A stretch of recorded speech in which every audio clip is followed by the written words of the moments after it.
Hi, and welcome to the MegaCast by Actual Tech Media. Our topic today is part of our Best Practices series, creating and implementing a data protection strategy and disaster recovery plan. So let's start with something simple. Does your organization have a data protection strategy? How about a disaster recovery plan? If so, is it comprehensive? Is it specific? And most of all, is it documented and understood by all potential stakeholders in your organization? If you answered no to any of the questions I just asked, this MegaCast is for you. And hey, if you got an A+ across the board on that particular pop quiz, you will still learn some awesome tools and ideas to upgrade, improve, or fine-tune what you already have in place. This topic is so important, and there is just a ton of information to sort through. Luckily, today we will be joined by top innovators from Zetto and TierPoint, Pure Storage, Unitrends, Rubrik, Twilio, Haiku, and Cove Data Protection from Enable. These awesome experts will help you understand the steps involved in building and effectively deploying a comprehensive data protection and disaster recovery plan. Now, if you have not joined us for a MegaCast in the past, a very special welcome to all you first-timers out there. Actual Tech Media created the MegaCast and EcoCast series to help educate technology professionals like yourself on the latest innovations and trends in enterprise technology. We all know how fast our industry moves, so these events are designed to give you the hottest insights and up-to-date information efficiently from the comfort of your home or office. MegaCast and EcoCast allow you to pose and answer questions, to connect with other experts in your field, and to help you solve your most pressing technology challenges. Now, before we get into our exciting sessions today, just a few quick housekeeping things that we are going to go over. Of course, we do have some of those awesome prizes lined up for you, and I'm going to come back to those in a bit more detail in just a moment. But first, I want to draw your attention to the questions box in your webinar control panel. If you haven't already said hi, we love seeing all you awesome folks connecting from around the world, so drop a greeting and give a wave to your friends in the Actual Tech Media community.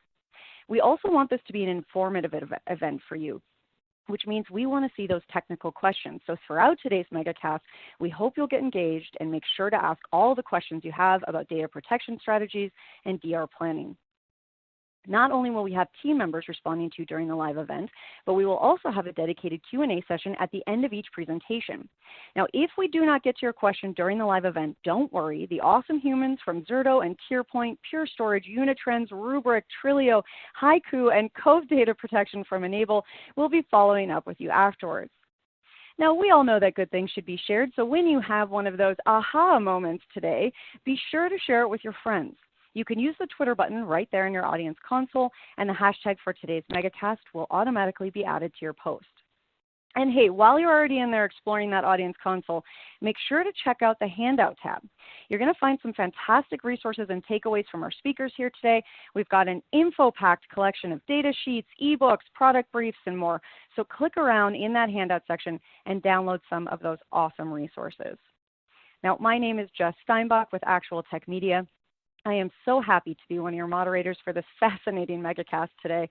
And my wonderful fellow moderators, David Davis and Scott Becker, are here helping to answer some of your questions on live chat. Now, as always, it is not just awesome content that we are giving away today. How about some prizes? In today's MegaCast, we have 5 Apple M1 24-inch iMacs that we'll be giving away to 5 lucky winners. And that is not even including the $500 Amazon gift cards that we will be giving away every 30 minutes. Of course, you must be in attendance at the live event to qualify for the prizes, and all winners must meet the Actual Tech Media prize terms and conditions. If you are not sure what those are, you can find the full T's and C's in the Handouts tab. Again, just click into that Handout section of your audience console and scroll down to the bottom. You will find it there. Now, while we're kind of playing in that audience console there, I mentioned earlier that the question section of your console is a great place for posting feedback. Also, any technical issues that might come up today, knock on wood.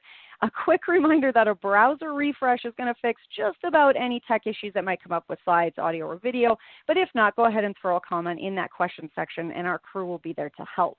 But the absolute most important thing to remember with that question section is how much we love seeing all of your insightful questions during these live events. In fact, we love it so much that we actually have a special additional prize for all of you inquisitive folks out there. In today's MegaCast, we will be giving away a $50 Amazon gift card to the best question asked in each of our live sessions, a $50 gift card in each of our live sessions. The teams are going to review all questions asked after the event, which means that if your question does not get read out during a live session, don't worry, there is still a chance to win. Now, we will follow up with all the winners after the event. And again, if you have any questions about whether or not you're eligible to win any of the prizes today, just check back into those terms and conditions in the Handouts tab. Just a few quick reminders up on the slide here, including the fact that all grand prize winners are required to submit an IRS Form W-9 to Actual Tech Media. Now, if you are a winner here today, you always have the option to donate the value of the prize to one of our selected charities. Thanks to generous prize winners on previous Actual Tech Media events, thousands of dollars have been donated to these wonderful charities. So if you are a winner today and you would like to get involved with one of these amazing organizations, let us know. We would love to help make that happen. Again, we are so happy to have you here at the live event today, and we want to keep that good feeling going. So use that Twitter button that we chatted about earlier, which will add the hashtag for today's event as you share all the exciting things that you're learning. And make sure to connect with Actual Tech Media on Twitter or Facebook. We want to hear from you. And if you're looking for more awesome content after the event, make sure to subscribe to Actual Tech Media on YouTube. You can actually click on that YouTube icon right there in the center of the slide and go watch some awesome previous events. But, head there after the MegaCast. Stick around right now. While you're exploring after the MegaCast, make sure to check us out on LinkedIn. We've got some great content for you there. Now, speaking of exciting content, if you have not already looked at the Actual Tech Media Guerrilla Guide Book Club, now is the time. The Guerrilla Guide Book Club gives you access to free enterprise IT books authored by top industry experts, so you can stay up to date on trending enterprise technology. And yes, these books will work on your Kindle or mobile device, and they are completely free. You can download these awesome resources at GuerrillaGuide.com. There's a link in the Handouts tab for you as well. Now, we think that you are all pretty awesome, and we're guessing that you have a collection of pretty awesome friends. So another way to win a prize is to refer an industry friend or coworker to the Actual Tech Media event series. You'll find a link to do that right in your Handouts tab, and you will be automatically redirected at the end of the event as well. And we promise not to spam your friends or coworkers. That's very important. We will send them an invitation to a list of upcoming events, and if they don't respond, we're only going to send them one more reminder. And then both you and your coworker could win a $300 Amazon gift card. We hold those drawings every month, so be sure to refer a friend because, hey, it could quite literally be a win-win situation. Okay, well, we have covered a lot of important things already. We're just getting started. I don't know about you, but I am ready to jump in. So, hey, if we're going to be talking about planning ahead, let's all stop and take a moment right now to actually plan our approach. We made it here today, so we're at the start line, but what's next? Pluralsight author and MVP Ned Bellavance is here to talk to us about disaster recovery planning and what we can learn from, of all things, running marathons. Okay, Coach, we're all laced up, we're ready to run, so take it away, Ned. Hey everyone, I'm Ned Bellavance, and today I wanted to talk with you about a few ways that you can improve and maybe even avoid what I like to call the DR marathon. Now, first, a little background on what I mean when I say the DR marathon. In my IT career, I've been involved in a lot of disaster recovery projects, whether that was designing a DR strategy, revising DR runbooks, or working as a team member on DR testing. And, one thing I can say about most of the companies I worked with is that they seldom, if ever, had an up-to-date and functional DR plan. Now, that's not to say that they didn't have a plan. They almost invariably did. But the plan was either hopelessly out of date or failed to function as written when it came to actually doing the testing or recovery. Each test that we performed was a marathon of hours or days that the group was totally unprepared for. And I use the word marathon as someone who has run a few in the past. Imagine this scenario, if you will. 364 days out of the year, you sit on the couch and watch reruns of Veronica Mars, which, great show, no notes there. But one day out of the year, your boss tells you to get off the couch and go run 26.2 miles. Could you do it? Well, maybe you could. But I'm betting it wouldn't be an enjoyable experience. You certainly wouldn't want to do it again anytime soon. And I think that's how most folks feel about DR testing. but it doesn't have to be that way. What can you do to change? Well, what can you do to make a marathon better? You can get better shoes. You can develop a training plan. You could practice beforehand on shorter distances. And you can even add more people and do it as a relay. Let's see if we can apply some of those lessons to our DR problem. We'll start with better shoes. When it comes to running a marathon, you're going to want the right shoes for you. Now, not everyone runs the same, and each person needs a shoe that works for them. Disaster recovery tools are the equivalent here. You need the right tools to accomplish your disaster recovery goals. Is there one right set of tools for every organization? Well, is there one right pair of shoes for everyone? I think you know the answer. There are definitely some common features. You probably want a sole on your shoe, an upper, and some variation on laces, but beyond that, things get murky. Likewise, disaster recovery tools should include things like automation, orchestration, policies, and support for common applications. Beyond that, things get murky. You need to figure out your goals and your processes, and then find a set of tools that aligns with both. Speaking of goals, a training plan. If you don't know what your objectives are, how do you know if you've actually succeeded? Now, with a marathon, that's pretty easy. Did you run, walk, or crawl 26.2 miles? Yes? Congratulations, you finished a marathon. But with a DR marathon, things are not so obvious. What does it mean to be recovered? How do you know if a system recovery is complete and functional? As one of my old managers used to say, I know it's done, but is it done?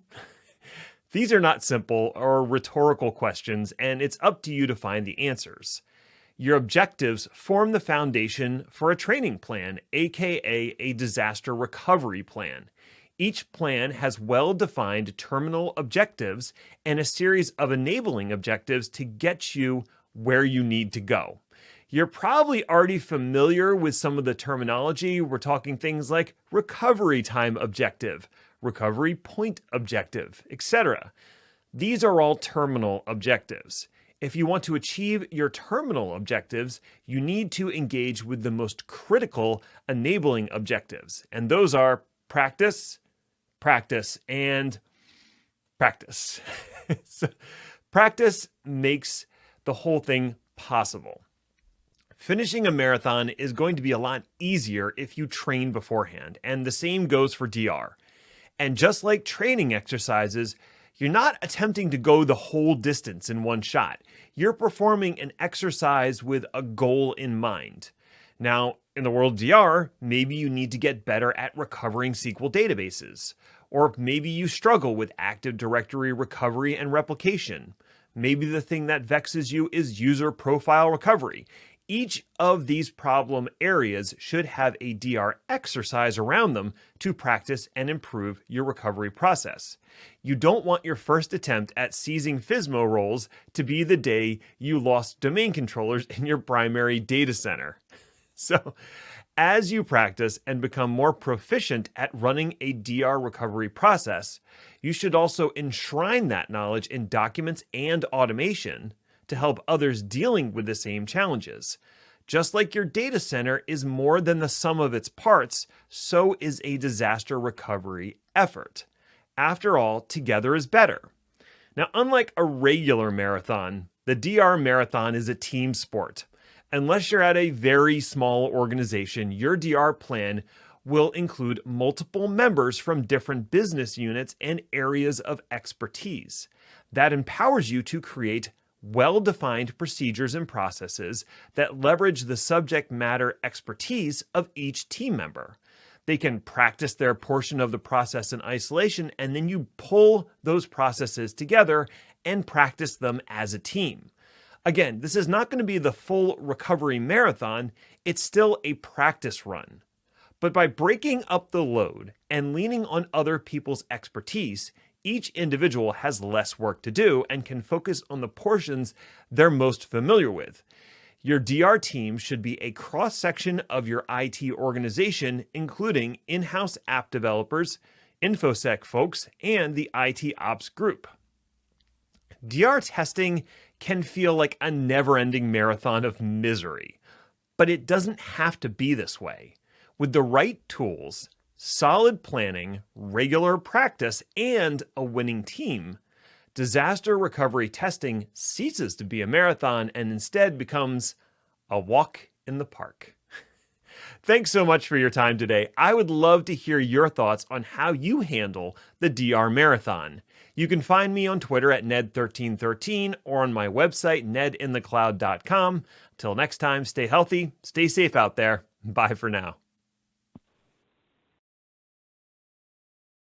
Well, thanks for that awesome keynote, Ned. I absolutely love the analogy of the DR marathon, from finding the right shoes to setting goals and developing a regular training schedule. I honestly can't tell if I'm more motivated right now to get up and run a marathon or sit down and make a disaster recovery plan. But I guess since we're here already, I'll stick with the MegaCast. But speaking of going places, you can see that we have a poll question up for you. We would like to know, what is your time frame for adding new or updating existing IT solutions at your company? So what this question really means is, what's your time frame for taking action on some of the data protection and disaster recovery tools and solutions that you're going to hear about today? So take a quick moment and let us know. Okay, awesome. Looks like we've got a decent amount of not sure's, which is great. I love when that happens because that means we've got lots to learn together. So thank you to everyone who answered that poll, and we're going to keep rolling with our sessions now. Okay, so for our very first presenters in today's MegaCast, we will be hearing from David Paquette, Product Marketing Manager at Zetto, and Eric Morrison, Solutions Architect at TierPoint. David and Eric, thank you both so much for being here to get us started today. I will hand the mic over to you. Hello, I'd like to welcome you today to our session on ransomware readiness with Zetto and TierPoint. My name is David Paquette. I am a product marketing manager at Zetto, a Hewlett-Packard enterprise company. And today I'm also going to be joined by Eric Morrison, a solution architect at TierPoint. Without a doubt, ransomware attacks are currently one of the greatest threats facing organizations around the world in every industry. It has been estimated that ransomware is going to continue growing as a cybercrime, and that attacks are expected to reach, by 2031, a rate of every 2 seconds hitting businesses, consumers, and devices. At this rate, the total cost of ransomware attacks to consumers and businesses is going to reach $265 billion annually. And what this ultimately means is that the challenge of ransomware is not just for IT organizations or cybersecurity experts anymore. It is a board-level challenge. According to a recently published report by Enterprise Strategy Group, the majority of organizations that were surveyed indicated that they had experienced a ransomware attack within the last 12 months. And of those surveyed, 3 in 4 were negatively impacted by that ransomware attack. But these organizations are not just suffering the negative impacts of downtime or data loss caused by the ransomware. They're also having to get out their checkbooks in order to recover the data and resume operations. Over half of those organizations that suffered a ransomware attack admitted to having paid a ransom to recover data and resume their operations. And to make matters even worse, an even higher percentage of those that paid a ransom were extorted to pay even more to the ransomware attackers. And it is this success in the ransomware attackers being able to extort ransoms out of their victims that ransomware is continuing to grow as a cybercrime. What makes matters worse is that only about 40% of organizations that paid a ransom were able to recover more than 75% of the data affected by the ransomware. Fortunately, the good news is that organizations who were well prepared for ransomware attacks were able to fare much better in recovering data. The average cost of recovering from a ransomware attack has been rising every year and is currently at $1.85 million per ransomware attack. But those costs are just the tip of the iceberg. There are many other costs associated with ransomware attacks, such as the average disruption period of an attack lasting 21 days, as well as a rate of 66% of the ransomware victims suffering significant revenue loss. In addition, 25% of those victims had to suffer a period of complete business closure. With the current rising rate of ransomware attacks, as well as the increased cost of recovery for ransomware attacks, organizations have to treat ransomware not as a matter of if, but a matter of when. And as such, organizations have to be prepared for a ransomware attack and be ready to recover when that attack happens. Zetto Ransomware Recovery Solutions treat ransomware as what it truly is, a disaster-level event. And as a disaster, a ransomware attack causes significant downtime and data loss. What Zetto Recovery Solutions allow you to do is to resume operations at scale within minutes of an attack, as well as recover to a state seconds before an attack begins. And Zetto also de-risks the recovery with instant non-disruptive testing to be able to not only test the recovery to make sure the data is valid after an attack happens, but to be able to test the recovery before an attack happens to ensure that data is going to be recoverable when that time comes. When an organization can use a recovery solution that is reliable at recovering data quickly and resuming operations within minutes, to a point just seconds before the attack began, it nearly eliminates all of the disruption and data loss that ransomware would have caused, and eliminates the need to pay any ransom for recovery. Ransomware attacks can cause disruptions to individual files, to applications, to virtual machines, or to entire sites. Zetto provides options for recovering data at a granular level, from file level recovery to virtual machine level recovery, application level recovery, and site level recovery to recover from any level of ransomware attack. Zetto virtual protection groups allow you to group virtual machines together for an application-centric recovery that maintains application consistency across a group of virtual machines or containers. When the time comes to recover, whether you're recovering an individual file, a virtual machine, an application, or a site, failover can be done quickly within 3 clicks. And the scale-out architecture of Zetto allows you to recover hundreds or even thousands of virtual machines within minutes. Now, quickly looking at an example of a real-world scenario, one of our Zetto customers, Tenkata, experienced a ransomware attack before they had implemented Zetto. With that ransomware attack, they experienced a recovery time of 2 weeks to recover all of the data affected by the ransomware attack. Later, after having implemented Zetto for ransomware recovery, they experienced another similar attack in which they were able to recover in under 10 minutes. This difference in recovery times for Tenkata represented a significant decrease in the cost of the ransomware attack in terms of the amount of time and resources committed to performing the recovery over those 2 weeks, as well as the limitation of the disruption to under 10 minutes. Being able to recover as much data as possible from a ransomware attack is equally as important as eliminating the downtime caused by the attack.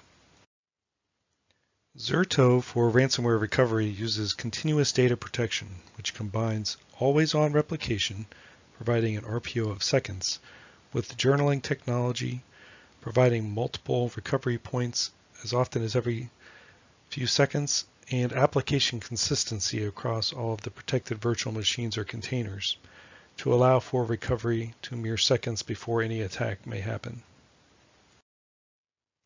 Again, looking at Tenkata as a real-world example of a ransomware attack, before they had implemented Zetto, they had lost about 10 hours worth of data in that initial ransomware attack. But then after implementing Zetto, they were able to reduce their data loss to under 10 seconds by being able to recover to a point just a few seconds before the attack happened. Again, for Tenkata, this difference in the amount of data loss that occurred between the attacks represents a huge cost savings in terms of the lost productivity associated with that 10 hours of lost data versus losing less than 10 seconds of data in the second attack. So in addition to providing ransomware recovery that nearly eliminates all downtime and data loss, Zetto also offers instant non-disruptive testing that can be used to de-risk the recovery before it happens. That non-disruptive testing is a sandbox environment that can be created with only a few clicks. It includes automated reporting of those recovery tests that are performed, and it can be used both for data forensics after a ransomware attack has happened to search for the malware or any encrypted data that may be in the recovery set before it is recovered to production, or it can be used pre-attack as a sandbox environment for scanning for malware to prevent an attack from happening in the first place. All of these features that are included in Zetto are designed to allow you to recover from a ransomware attack as quickly and as efficiently as possible when that attack happens. But recovery is only part of the ransomware solution that you need to implement to fully protect yourself from ransomware. That is why I'm going to pass it over to Eric so he can tell you about some of the great services that TierPoint offers, both for ransomware prevention and recovery. Thank you, David. And hello, everyone. This is Eric Morrison. I'm a solutions architect at TierPoint. I would like to start with a brief overview of who we are, what we do, and then we'll get into more detail around how TierPoint and Zetto partner together to help our customers become more resilient from the impact of a ransomware event. So to begin with, we have one of the largest data center footprints across the United States. We have over 40 data centers providing both cloud and managed services out of those data centers to thousands of clients, ranging from small to medium businesses to large Fortune 500 companies. This is a brief overview of our portfolio of services. You can see we have the ability to help our customers in many different ways. Starting with co-location, security and compliance, managed cloud, managed services, network services. Today we're going to be talking more about disaster recovery services. So when it comes to ransomware prevention, at TierPoint we take a multifaceted approach, beginning with how do we protect your production environment. So more the proactive security, defense in depth, layering in multiple solutions, including vulnerability scanning, things like web application firewalls, access control, threat intelligence, as well as next-gen firewalls. So it's all of these layers of security that we bring to bear to help try to prevent ransomware from impacting our customers initially. However, there is no guarantee that, with any multi-layered defense in depth approach, that you're still going to be able to keep yourself from being impacted by a ransomware event. So it's important that you have a strong disaster recovery program in place to help recover your business in the event that you are impacted by ransomware. With that, one of our more common solutions for customers is cloud-based recovery. So we offer our customers with a lot of different options when it comes to cloud-based recovery.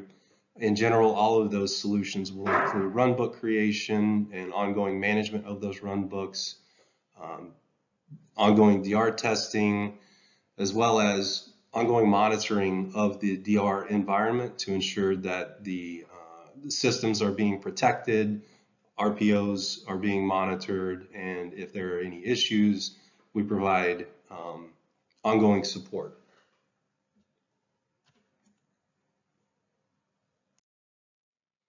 Now, to get in a little more detail around our service that we provide to our customers, powered by Zetto, it's our cloud recovery solution.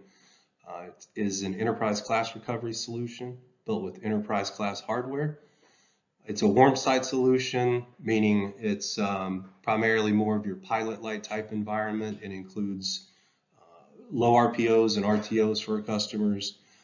We also provide SLAs for recovering your environment. We can spin up 10 VMs every 15 minutes is the SLA.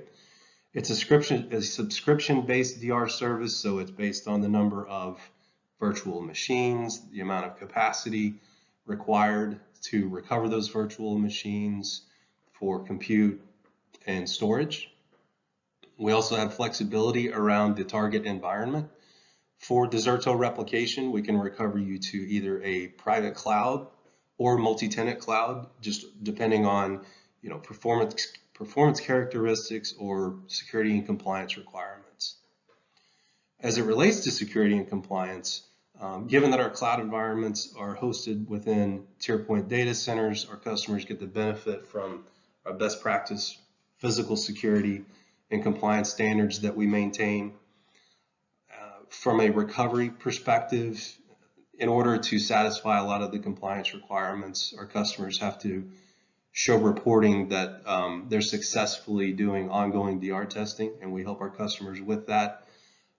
These tests are non-disruptive, meaning that we, through the Zetto technology, are able to recover our customers in an isolated bubble so that we're able to do testing of the application functionality in an isolated manner without impacting production. And those results are then shared with the proper entities to validate, things like PCI and HIPAA compliance and many more. Also, I had mentioned earlier, we have the flexibility to, really meet our customers where they want to be met. So we can offer the Zetto-based cloud recovery in a managed service fashion, as well as for those customers that prefer to do self-service, we have that option as well. I will say our managed services team, we have the skill sets that we bring to bear to recover your environment for you so that our end customers are able to focus more on strategic projects. A lot of times customers that do DR themselves, it'll be stood up for the first time and then it kind of gets pushed to the back burner as other projects take priority, and then we find that customers' DR solutions tend to become out of sync with production. However, if you have the right skill sets and the correct amount of resources, if you want to do self-service, that option is certainly available to you as well.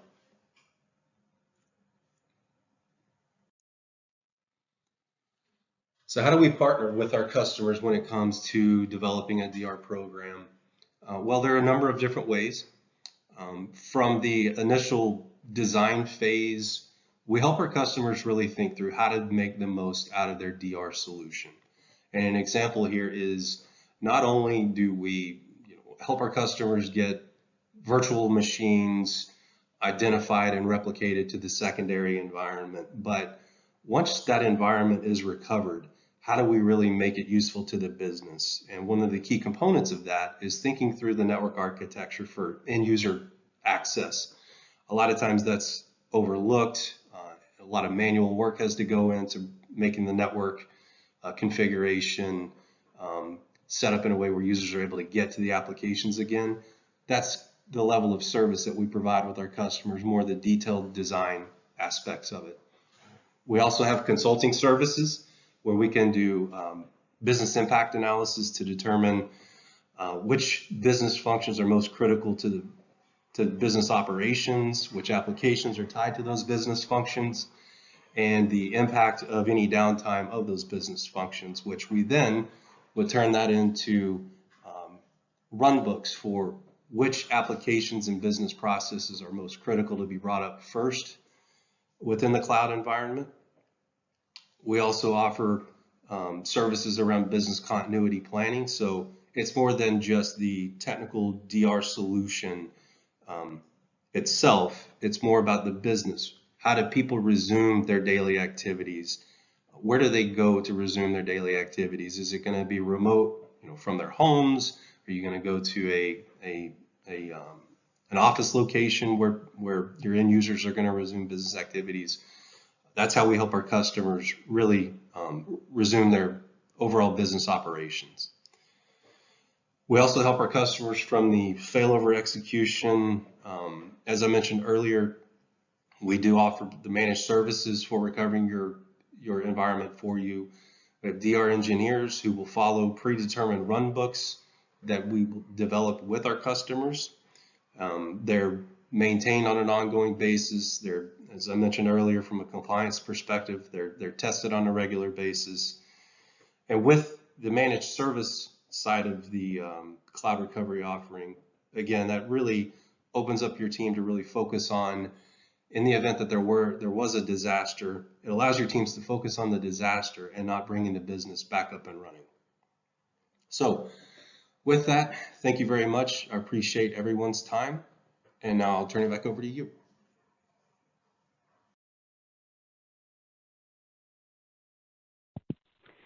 Thank you to David and Eric. What an awesome presentation. Lots of great info. Even just that recovery time decrease really jumped out at me. 2 weeks to 10 minutes is a huge potential impact. Anyways, what a great way to start out our MegaCast today. I've put up a poll question on the screen. We would love to get your feedback on any additional resources that you would like to explore from Zetto and TierPoint. Your feedback is so valuable, so please do take a moment and answer that poll. I can see we have some amazing questions coming in already, which I love. You guys have clearly all had your morning coffee. You're ready to rock today. You're running those marathons. Unfortunately, we are a bit short on time. So David and Eric are actually going to stick around and answer those questions over live chat. So keep those coming in. And hey, if you loved that session, which I know that you did, click into the Handouts tab in your audience console and download their fact sheet, Cloud to Cloud, Disaster Recovery as a Service. Super interesting reading, so go check that out. While you're doing that, I have some good news. It is already time for our very first prize giveaway. Right now, we have a $500 Amazon gift card plus one of the grand prizes, an awesome Apple M1 24-inch iMac. And I don't think I mentioned this before, but you do get to choose the color of that. So that's very exciting. All right, our next winner of a $500 Amazon gift card is Mike Vierling of Indiana. Mike Vierling of Indiana, you have won an Amazon gift card. And our next grand prize winner of an Apple M1 24-inch iMac is Calvin Wong. Calvin Wong of Pennsylvania. Congratulations to Mike and to Calvin. As always, we will be in touch about claiming your prize after the event.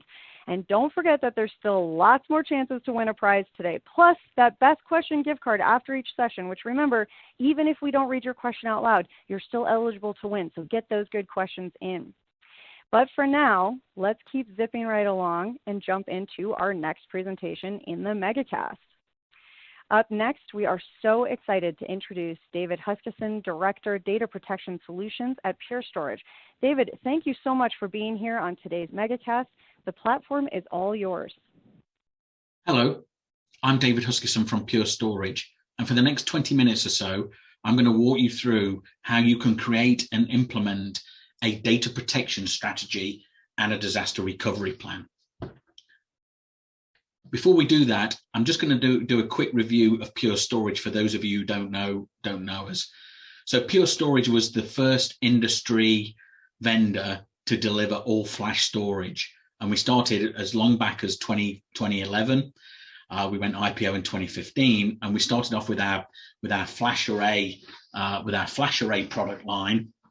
And you can see on the slide today, we've now really got three flash array offerings. So we've got FlashArray-X, which is optimized for performance. We've got FlashArray-C, which is really optimized for capacity.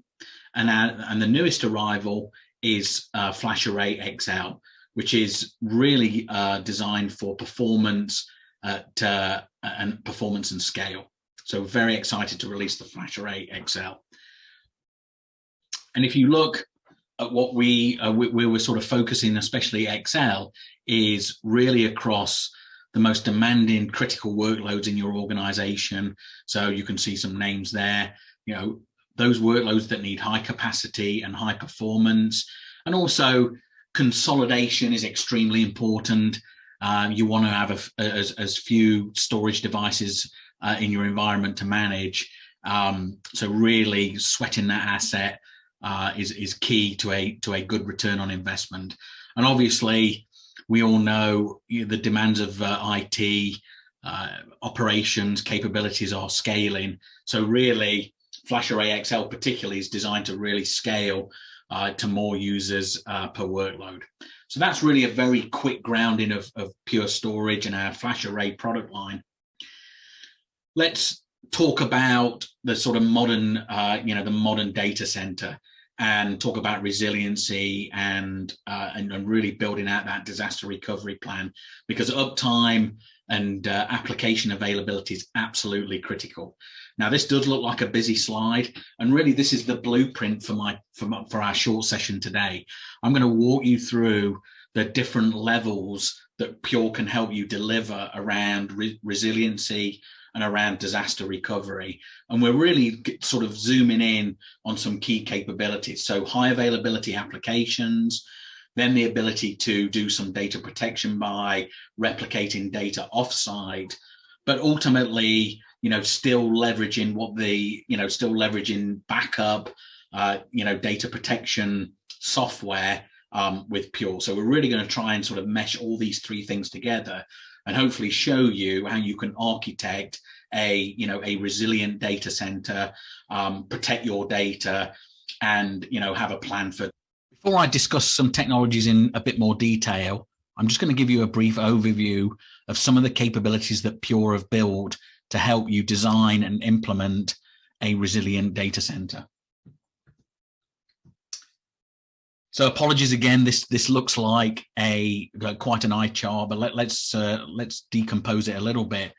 So sort of moving from left to right, we have our active cluster technology, which really provides high availability based on synchronous replication and gives you real-time failover in the event of an application or some kind of power outage. Sort of next along the spectrum, we have active DR, which sort of implements a near zero synchronous continuous replication model. So I can get data to another, probably a bit further away, really designed for longer distances. Then as you sort of move from the sort of application piece into more data protection, we offer asynchronous replication, which, as the slide says, allows you to copy data on a periodic basis, maybe to a DR site, maybe to a colo or a managed service provider.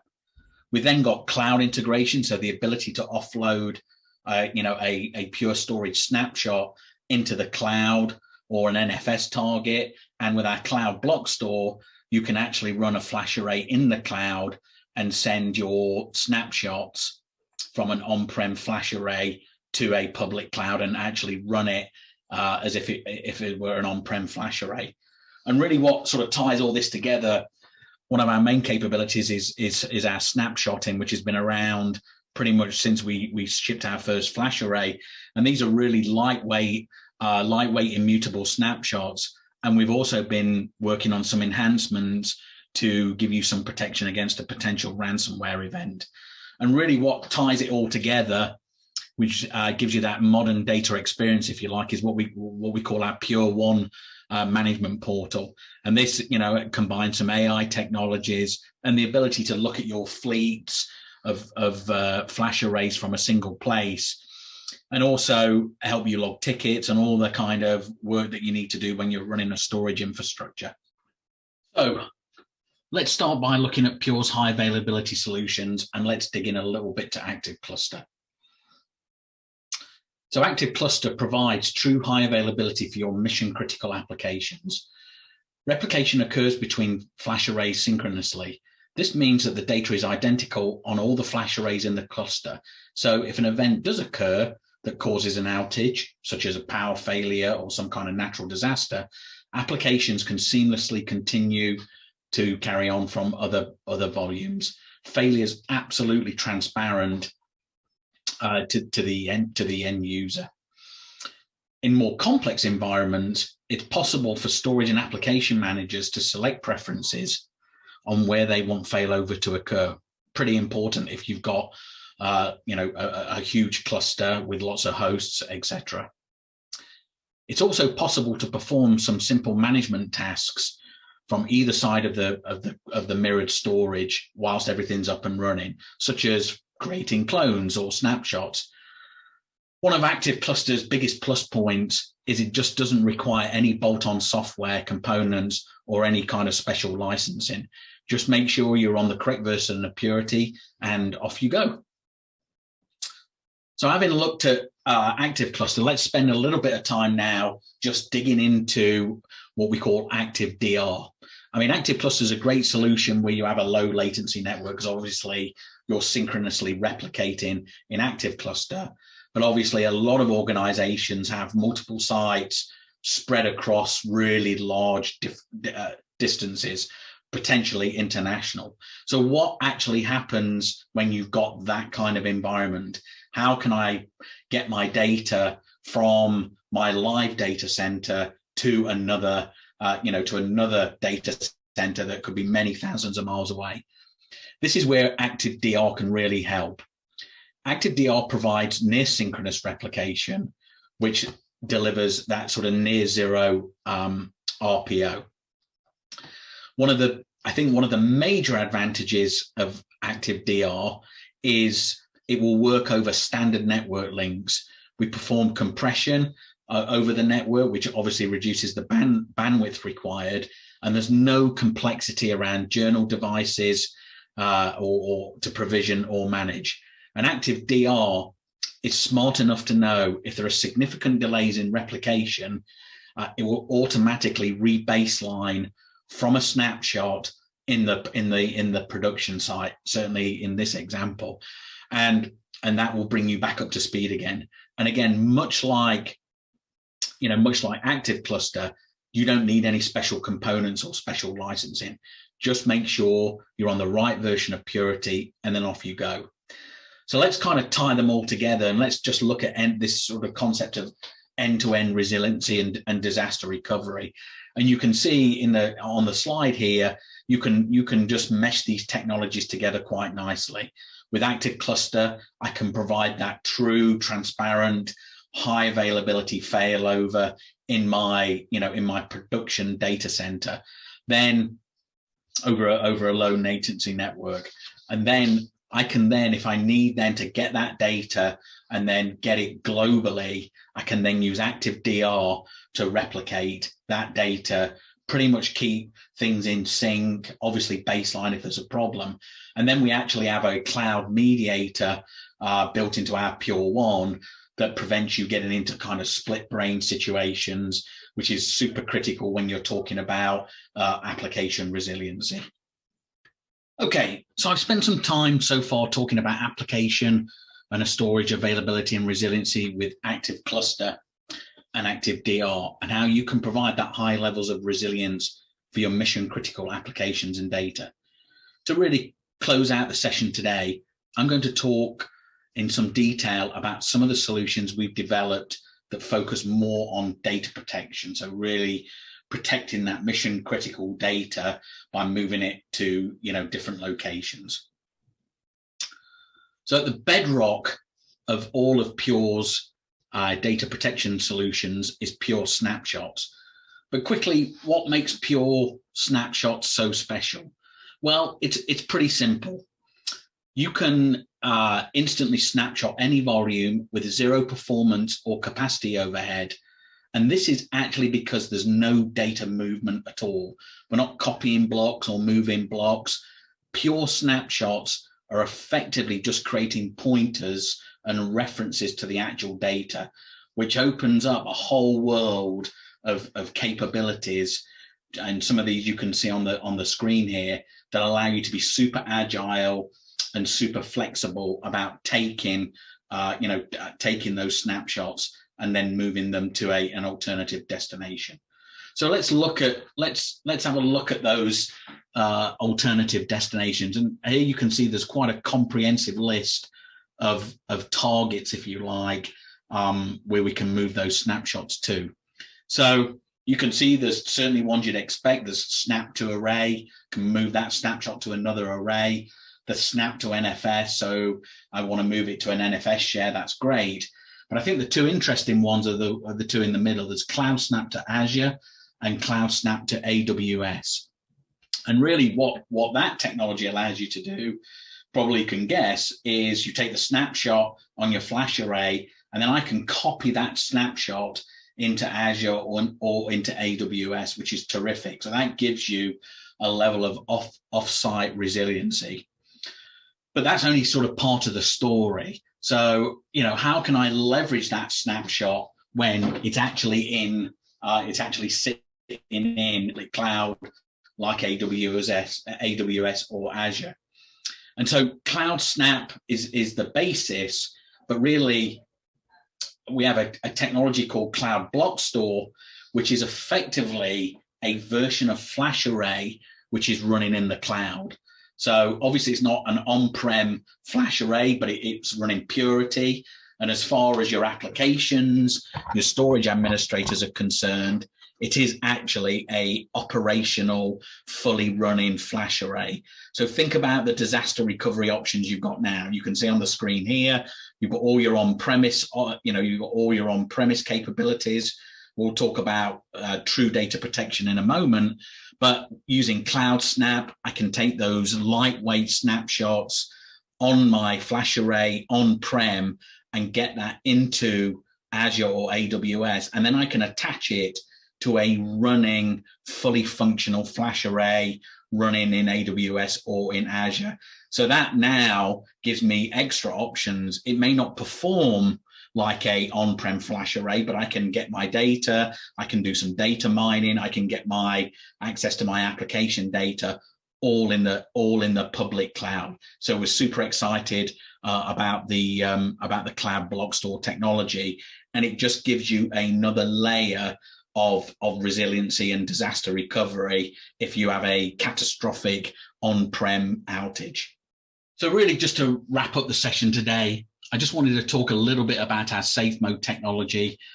We've had safe mode technology or our safe mode technology for a while now. And really what it does is it implements an extra security layer to prevent unauthorized users maybe have got access to admin credentials from deleting snapshots. So when you delete a snapshot, effectively what happens is it goes into an eradication state, and then it's actually freed up once that eradication timer is times out. And really by implementing safe mode at the snapshot level, what we can do is we can stop unauthorized users changing the eradication timer, so you can't do it manually. And if you want to start changing snapshot eradication timers or deleting snapshots and you have safe mode activated, you've actually got to go through a second security protocol that's set up beforehand with Pure support. So we allow 5 authorized contacts, all have a secret PIN number, and then if you want to change the eradication timer, or you want to actually delete some snapshots, you have to go through an identity challenge. So only an authorized contact who correctly verifies their PIN with a Pure security person can actually do any of those operations.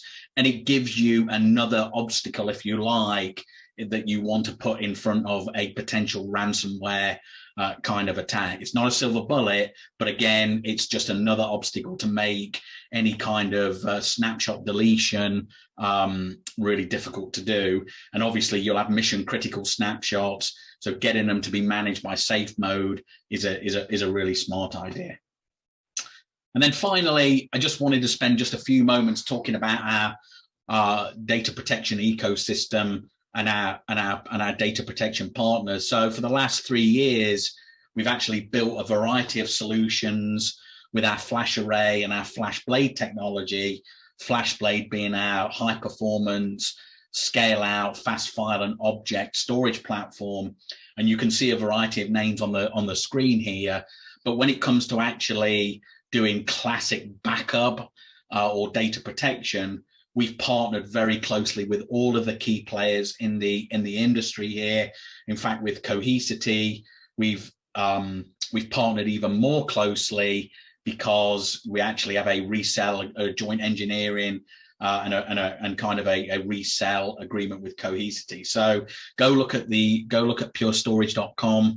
We've got a lot of information on there about the partnerships and the capabilities, and all of these solutions, all of their backup data can be protected by safe mode. So I just talk about safe mode in the previous slide, but you can protect backup repositories with safe mode. And then if you have a ransomware attack and you need to recover, that high performance all flash recovery is absolutely key. And that's really the part that safe mode plays. It protects your backups from a potential deletion by a ransomware attacker. So just my final slide. Hopefully now this slide makes a lot more sense now, having walked through all of the sort of corresponding technologies. And I'm hoping, from Active Cluster, Active DR, Cloud Block Store, Safe Mode, you can see, and Rapid Restore, backup and recovery from Flash, you can see how you can bring all of these technologies together to design that sort of resilient data center, and how you can actually implement some of these technologies. So, you're guarding against downtime, you're providing copies of your data for data scientists or test dev people to be able to leverage. And, you've got some kind of strategy in place from protecting from a ransomware attack. So it was a pleasure to spend this brief time with you, walking you through some of the Pure technologies and how they all mesh together. I'm looking forward to some good Q&A. Thank you very much. Wow, thank you, David, for such an awesome presentation. Just very quickly, before we jump into our Q&A, I've put that poll question back up for all of you, so please do take a second. Let us know what additional information you would like to get about the Pure Storage solution. David, thank you again for the presentation, and thanks for sticking around to answer some questions from our audience. Are you ready to jump in? Yeah, my pleasure. Great to be here. That's awesome. One of these I loved, I saw came in, asked if Pure Storage made running shoes, would they make you jump farther, faster, and run faster? See that one. I think yes. Yeah.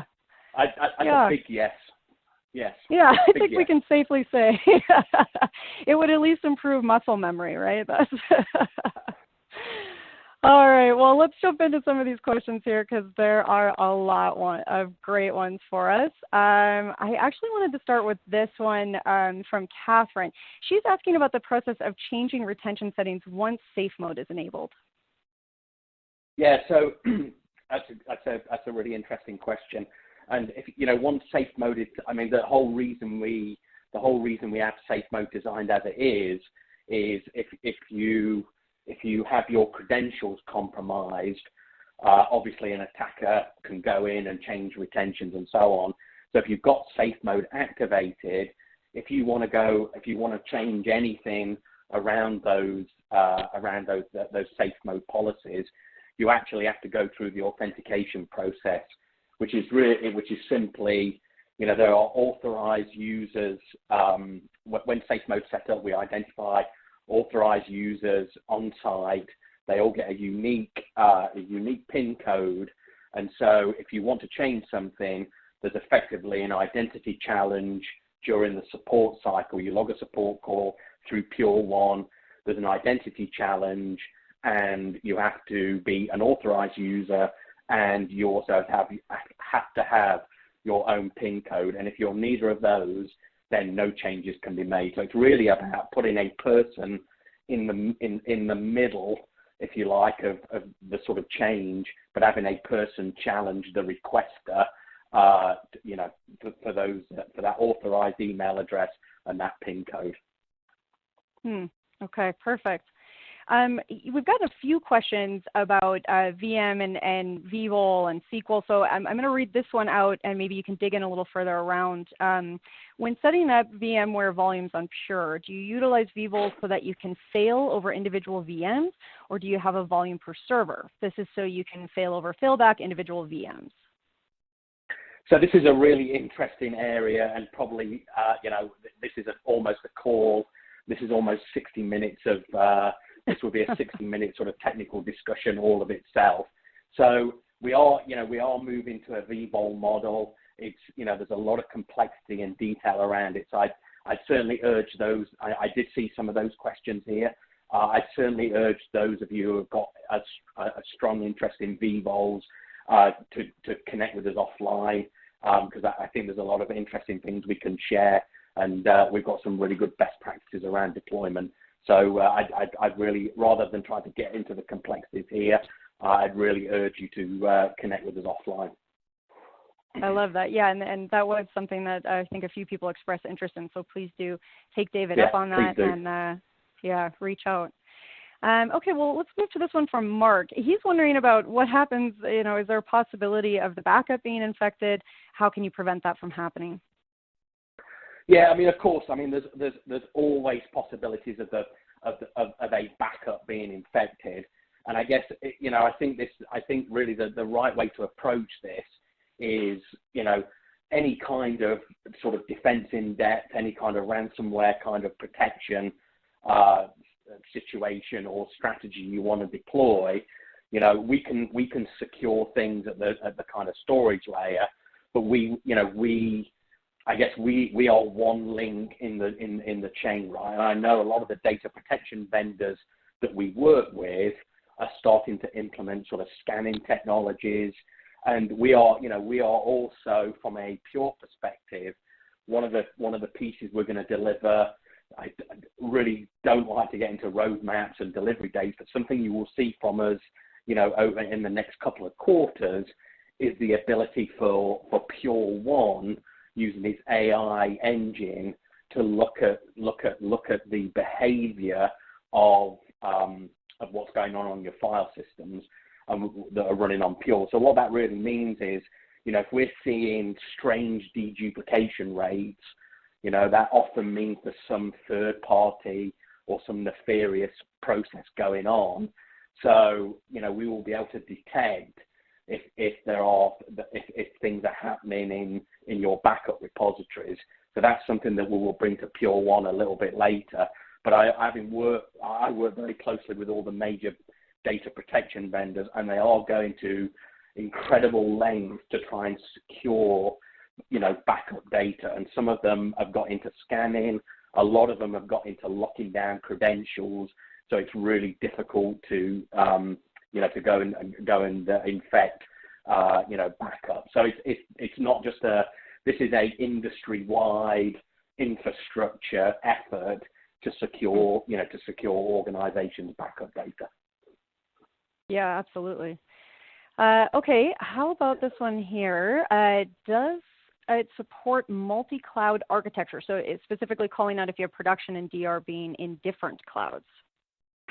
Yeah, so I mean, we started off. So yeah, I saw that question too. I mean, we started off with, you know, with AWS obviously, and we're building our. I think this question really relates to sort of cloud block store. So I mean, the first part of this, you can any S3 compliant target, you can replicate snapshots to using our Cloud Snap feature. The next part of that, if you think of it in terms of capability, the additional capability we added was the ability to run a flash array in the cloud. And that first came to AWS, but now we're bringing it to Azure, and we'll eventually bring it to GCP. So, you know, we can't do everything at once, obviously. It's impossible to do that. We don't have infinite resources. But certainly our basic replication to cloud, as long as there's S3 compliant storage, CloudSnap is perfectly fine with any of those vendors. And then the more interesting use case is running FlashArray. We call that Cloud Block Store in the cloud, and that just takes us time to engineer. But we now have both.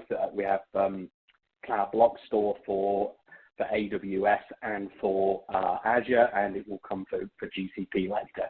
So we're engineering and building with quality as fast as we can. Movers and shakers. I love it. Well, we are running a bit low on time. I really wish we could keep going because we have so many good questions coming in. But David, before we come to a close here, can I just ask you if, for all the people out there who have just completely fallen in love with Pure Storage and they're ready to jump in, what's their next step? What do you suggest? How do they get started? I mean, there's so many great ways of getting started with Pure. I mean, I would say if you're a hands-on person and want to see the technology in action, we've made it super simple for you to be able to see our technology working. So you can, you can book a test drive, go to purestorage.com, book a test drive over just a web browser, and we can give you a sandbox to play in, and you can go and test out a lot of these things that you're seeing. So if you want to get into action straight away and you don't want to look at videos or white papers, if you want to play, book yourself a test drive on purestorage.com. It's pretty simple and cool to get going with Pure's technology. I love that. Who doesn't love to play in a sandbox, right? That's just great. Absolutely. All right. Well, thank you again, David. We really appreciate you being here to chat with us today. No, my pleasure, and thank you for the terrific questions. I really appreciate it. Yeah, I'm going to echo that. Really great questions coming in today. And if you do want to learn a little bit more right away, please do click into that Handouts tab. You can download an ebook from Pure Storage, A Hacker's Guide to Ransomware Mitigation and Recovery. It is super interesting. So go in there, check it out, download right away. All right, and we are going to move along. Even more excitement coming along. We've got another prize giveaway. So a $500 Amazon gift card plus one of the grand prizes. We are giving away our $500 Amazon gift card to Bram Sanchez of Louisiana. Bram Sanchez of Louisiana, you have won a $500 Amazon gift card, and our second grand prize winner of an Apple M1 24-inch iMac is Michael Kaplan of Illinois. Michael Kaplan of Illinois. So that's Bram and Michael, congratulations. As always, we will be in touch about claiming your prize after the event. And don't forget, there are still lots more chances to win ahead. But for now, we're going to keep moving along with our MegaCast. I am so excited to introduce Adam Marquette, Product Marketing at Unitrends. Adam, thank you so much for being here with me today. The platform is all yours, my friend. Jess, good afternoon, and thank you. Well, welcome, everyone. It's my pleasure to be here as we talk about creating and implementing a data protection strategy and a disaster recovery plan as a part of this MegaCast. So let's jump right in here. My name, as Jess had mentioned, is Adam Marquette. I'm the Product Marketing Manager at Unitrends. Those are my links on the screen. If you want to get in touch or have any follow-up, please feel free to connect or to reach out via email. Now, Unitrends has been around since 1989, and in 3 decades of performing backup and recovery, we've seen a lot of different circumstances. But one thing is for sure, the unexpected happens. And the way things are going in this world that we live in today, it's all but a certainty that it's going to happen to your organization at some point. So how you respond is everything.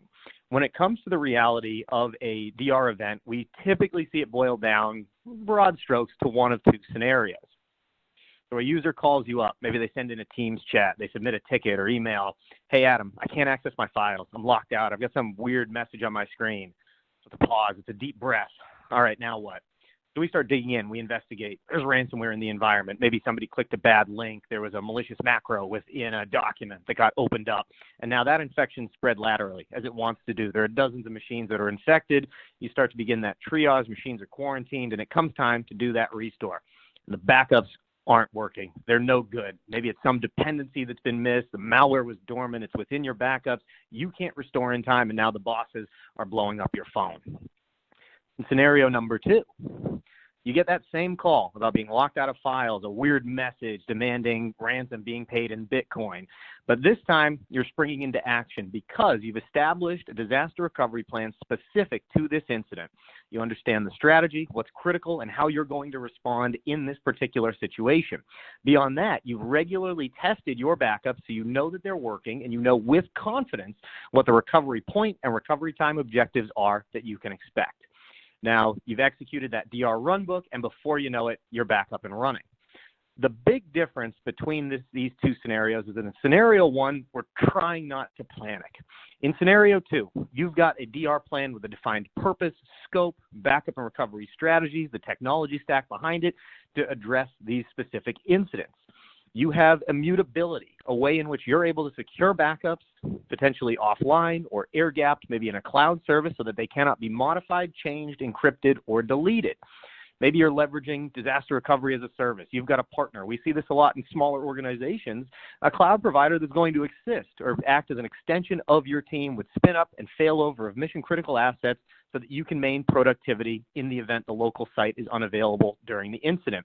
We're going to talk about unit trends and how we can help you with this as well. And you're confident in your RTO because you've drilled it. You've simulated these various DR events. You're well tested. You've honed your plan so you know exactly what to expect when it comes to recovery. When it comes to building out that BCDR plan, this is a tremendous opportunity to provide value to the business. It's all too easy for business leaders to say, let's do backup, or we have backup. But more often than not, they're not putting thought into how they're going to get that data back. Your backup is only as good as the recovery, and recovery is complex. As the IT professionals, you understand the reality of a DR event for these environments that today are spanning across data centers, cloud, SaaS applications. So you're there to help overcome some of those misunderstandings or some of those wrong assumptions about how a service works, or maybe they don't think there's the right complexity in performing those functions. But BCDR boils down to a business problem. FEMA reported that 68% of organizations without a disaster recovery plan that suffered a major cybersecurity incident closed their doors for good in the following 12 months following that incident. And it's often through that business problem, through that lens, which you can help those leaders see the value. I want to invoke Honest Abe, Abraham Lincoln, because in responding to a cyber incident, every second matters. So planning and preparation are crucial to effective incident response. Your BCDR plan should aim to optimize recovery time and mitigate collateral damage, the brand reputation, the employee productivity, potential risks of falling out of compliance for your organization. Now, the core components of your DR plan, it's all going to start with your preparation, establishing out those roles and responsibilities, who has ownership of what, the various stakeholders and other departments beyond just IT that are going to be involved. And up front, you're going to want to get that leadership buy-in so that you can ensure that all of these aspects that you require, the training, the execution of the plan, the hardware and the software resources, are approved and funded in advance. Going through a business impact analysis, assessing the different risks and threats to your organization will help you develop incident-specific responses. And these may vary, the strategies may vary in how you're responding from a cyber attack versus a fire, but you're going to include strategies for backup, recovery of business processes, maybe even including alternate work areas or work from home protocols. You know, has everyone within the organization or that is a stakeholder here been trained on the security policies and the procedures? Do you have clearly defined roles and proper escalation points? Are you conducting out those mock drills? You'll need to define what incident rises to the level in which that BCDR plan will be activated, and on whose authority do you activate the incident response plan. Once you've gone through those mitigation steps, who are the right individuals that are going to deem it safe and appropriate to deactivate the plan and return operations to the primary site? In some cases, you may not return back to that primary site and continue to run at the DR site and then convert over that primary site into the DR site. We've seen that happen. As we mentioned earlier, you'll establish out the key teams and the different roles and responsibilities. It's important to lay those out up front, including out internal and external dependencies, potential roles of various service providers that you may be working with. What are going to be the steps to resuming operations? What's that going to look like? What's going to be required? And do you have SLAs around plan deactivation and returning systems to production? Someone's going to need to be responsible for storing the plan, updating the plan, and establishing a cadence in which that plan will be updated on. This might be a part of quarterly business reviews, and it's another kind of value add to bring to management as a part of your ongoing discussions and working through with those various teams. But at the end of the day, you can make as many plans as you want to, but that plan's only as good as the paper that it's written on until it's been tested. At Unitrends, we use automated application-level recovery testing to certify your recovery points and benchmark compliance, detailing recovery point and recovery time actuals that you can export and show to management as proof and artifacts for that DR plan that it's going to work. Ultimately, we instill you with that confidence, and we'll tell you how in just a little bit. One, if you're wondering where you should start, a lot of organizations haven't maybe gone through and built out a robust DR plan. Regardless of what you're creating, it's going to start with defining that purpose. Who's responsible for administrating the plan, keeping it updated, the cadence to review and update? What are the guiding principles that are steering your plan? You may use standards such as ISO 22301. That makes for a great starting point. It will provide you guidance for that plan document.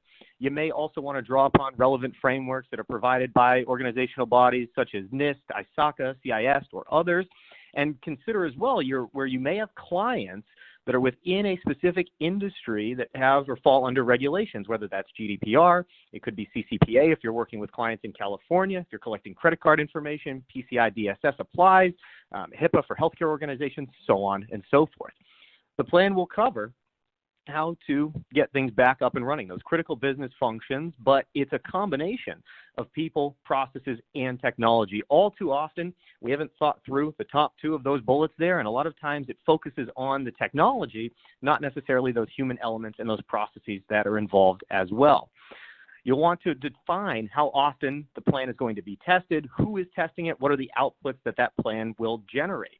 If you're testing only once per year, it might be hard to match your DR site to production, given all of the patching, the firmware updates, and so on that will be occurring periodically throughout the year in that production environment. We have a template, a free template that we're going to share with you that you can request to help build that up. Now, for some of the strategies with regards to BCDR, how are you going to map through and understand the data recovery, the recovery point, the recovery time objectives? There was a question in from Julio about that DR testing that we're going to talk about and the tools that we have to arm you with that. When it comes to DR and recovering the environment, you begin with the end in mind. Your backup approaches will define the recovery options that are available for you. If you need instant recovery, you may want to choose using image level backups for Windows systems, host level backups of VMware and Hyper-V machines. If you need more granular control over applications such as SQL, maybe you've got a full recovery model SQL database, you're going to want to ensure that you've got the the right application level control so that you can respond as necessary. What are the functions key to maintaining or resuming the continuity of the business that need to be restored? And beyond just restoring those functions, whether it's accounting, ERP systems, how do you communicate that status to the employees? And what are they doing during the incident should that primary site be unavailable? Think through the resources that are going to be required for failover and recovery. That might be an offsite team, a co-location that's staffed out, maybe that DRAS provider as a vendor or a service provider. Again, mapping through different internal and external dependencies with third parties and other service providers that you may be working with. And when it comes to the reality of a failover, think about how are we going to get that data back, the realities of a cloud DR. It's going to take a long time to have to download large volumes of data from a cloud repository. So what options do we maybe have to reverse seed that data out of the cloud DR site? You want to be thinking through not just are we backed up, but how are we going to get that data back? And certainly, if you've done a local failover or a cloud failover, you're going to know, kind of what that maintenance window looks like, how that may differ. So you want to map through some of the different strategies that are available to you depending on the recovery objectives and requirements for your particular organization. So with regards to the plan, again, that purpose is the lodestar of your document. It will ensure that you're fully prepared to respond to and recover from unplanned disruptions to the business caused by factors beyond the business's control. The goal, naturally, is going to be restore operations to normal or as close to in the shortest time possible. What's the scope of this plan? The various entities and locations that are covered by the plan? Does this plan address actions for remote or satellite sites? Do they have their own individual plans that they are following? What are the guiding principles, procedures, and the resources that are necessary to facilitate out the plan during a crisis You want to think about ways to minimize confusion, ensure that things are thoroughly documented, they're tested, they're regularly reviewed with regards to incident response, so that you can ensure that you're going to have access to those vital records, the data that's needed to conduct business. Alternate locations are readily available, and employees, first responders, vendors, other stakeholders will be notified as appropriate and in a timely fashion. The plan will also have to make some assumptions. It may assume the availability of leadership of the IR team or their alternates. It may assume that vital records and operational data is located in secure, preferably off-site locations, and that data is intact and valuable. What does the plan not assume? We may not be able to build out DR plans for a nuclear war or a global apocalypse type sort of scenario. It's going to be grounded in realism to an extent here. Who has the authority, again, to activate and deactivate the plan? Who's determining that things are safe to resume? How will the plan be coordinated? What are the teams that are responsible for the various activities within the plan? This might be a combination of emergency response, technical support, and other supporting units. You want to take note that there's a group that's facilitating the plan, as well as the roadmap for succession as there's changes or turnover throughout the organization. Don't let this be something that dies on the vine because an IRT leader or another stakeholder has left the organization. You'll define all of the mission-critical IT systems that are covered by the plan, as well as those that are defined based on your business impact analysis. This will also identify critical business processes and the various activities that are supported by the mission-critical IT systems that are defined by scoping out that technology aspect. And lastly, again, as we've talked about, is really responsible, what are the processes for updating the plan, storing that plan, and administrating it. Who's going to be responsible, and how are you going to bake that into a regular cadence as you're reviewing it with the various IRT members? There are going to be another of components that you're going to be looking at, and we're not going to go through all of these. We don't have enough time today, but don't get overwhelmed kind of looking at this. Start with your policy statement, start by defining out those BCDR strategies, and start to take things from there. The time to act is now. Cyber threats are on the rise like never before. Huge upticks in phishing, account takeover attacks, malware, and ransomware, a lot of which has been spurred on by the pandemic. There were a lot of those Zoom hacks that were infiltrating Microsoft calendars, firing off faulty links just before a meeting was about to start. We saw these a ton over COVID, and it's a problem that still persists today. Some more interesting research that came from one of the recent RSA conferences is that every month, 1.2 million Microsoft accounts get breached. Now, an analysis by Sky-High Networks analyzed more than 20,000 cloud services, and they found that nearly 60% of sensitive documents, whether that contains personally identifiable information, confidential business plans, financial records, sales plans, is being stored in Microsoft Office documents, whether Excel, WordPoint, email. So these cloud services that are increasingly under attack have become proxy to the crown jewels of our business and to that mission-critical business data. We're here to help at Unitrends, but when it comes to a BCDR plan, we've invested thousands of dollars into an ISO-compliant plan that you can use. It's fully licensed for internal use, and with any third parties or clients that may be involved there, fillable form securely online. You can click that info@unitrends.com link to request access. Just let them know that you are coming over from the Actual Tech MegaCast. You'd like access to the BCDR plan, and a member of our team will be happy to assist and get you set up and started with that. So please do feel free to email info@unitrends.com, and you should be able to click that link on the screen to pull that up very simply. So let's talk a little bit in the time that we have left about our platform and how we're helping our users overcome these challenges of today. Ultimately, when we talk to IT, we hear a lot of the same challenges. Backup is fragmented, and it's under attack. IT is averaging more than 3 disparate solutions, kind of stitching things together in the hopes that it works right. We've seen an increase in ransomware variants that are targeting backup file signatures, VSS writers in the hopes of inhibiting good backups from being taken. And all of these challenges, ensuring that things are working correctly, those interoperabilities are being met, it's starting to consume a lot of people's day. A quarter or more troubleshooting and babysitting kind of manual issues, failed backups, skipped backups, writers in failed state, a failed snapshot because we didn't have enough space on the VMDK to mount, or on the disk to mount that VMDK. And it's expensive. It's inflexible. If you went to your current on-prem backup provider and you said, we're going to be migrating to Office 365, can you convert and help us protect that data? How would that conversation go? Would they have an answer for you? Or would they say, well, you're licensed into 2 more years of support, so you're kind of out of luck there. We see a lot of that happening where we're stuck using kind of backup that's inflexible, and it's expensive, not just from a dollars and cents, but from the time that's being dedicated to it as well. Ultimately, at Unitrends, we're striving to deliver a complete platform. Our unified BCDR unites 3 best-of-breed backup approaches: hybrid cloud appliances for the data center and infrastructure as a service, such as workloads that are running in AWS EC2, for example; our SaaS backup solution called Spanning for Microsoft 365, Google Workspace, and Salesforce; and our direct-to-cloud backup for remote endpoints and PCs, great for those road warriors and remote workers. We've united that platform through a single management plane called our UniView. It's a cloud-powered management pane that gives you a single pane of glass to drill down and manage all 3 of those approaches. With regards to breaking through a lot of that time-consuming nature of backup and recovery, nobody likes babysitting backups. We've strived to build in automation to simplify complex tasks and give you more time back in your day. One example of that we're going to talk about is our automated DR testing through recovery assurance.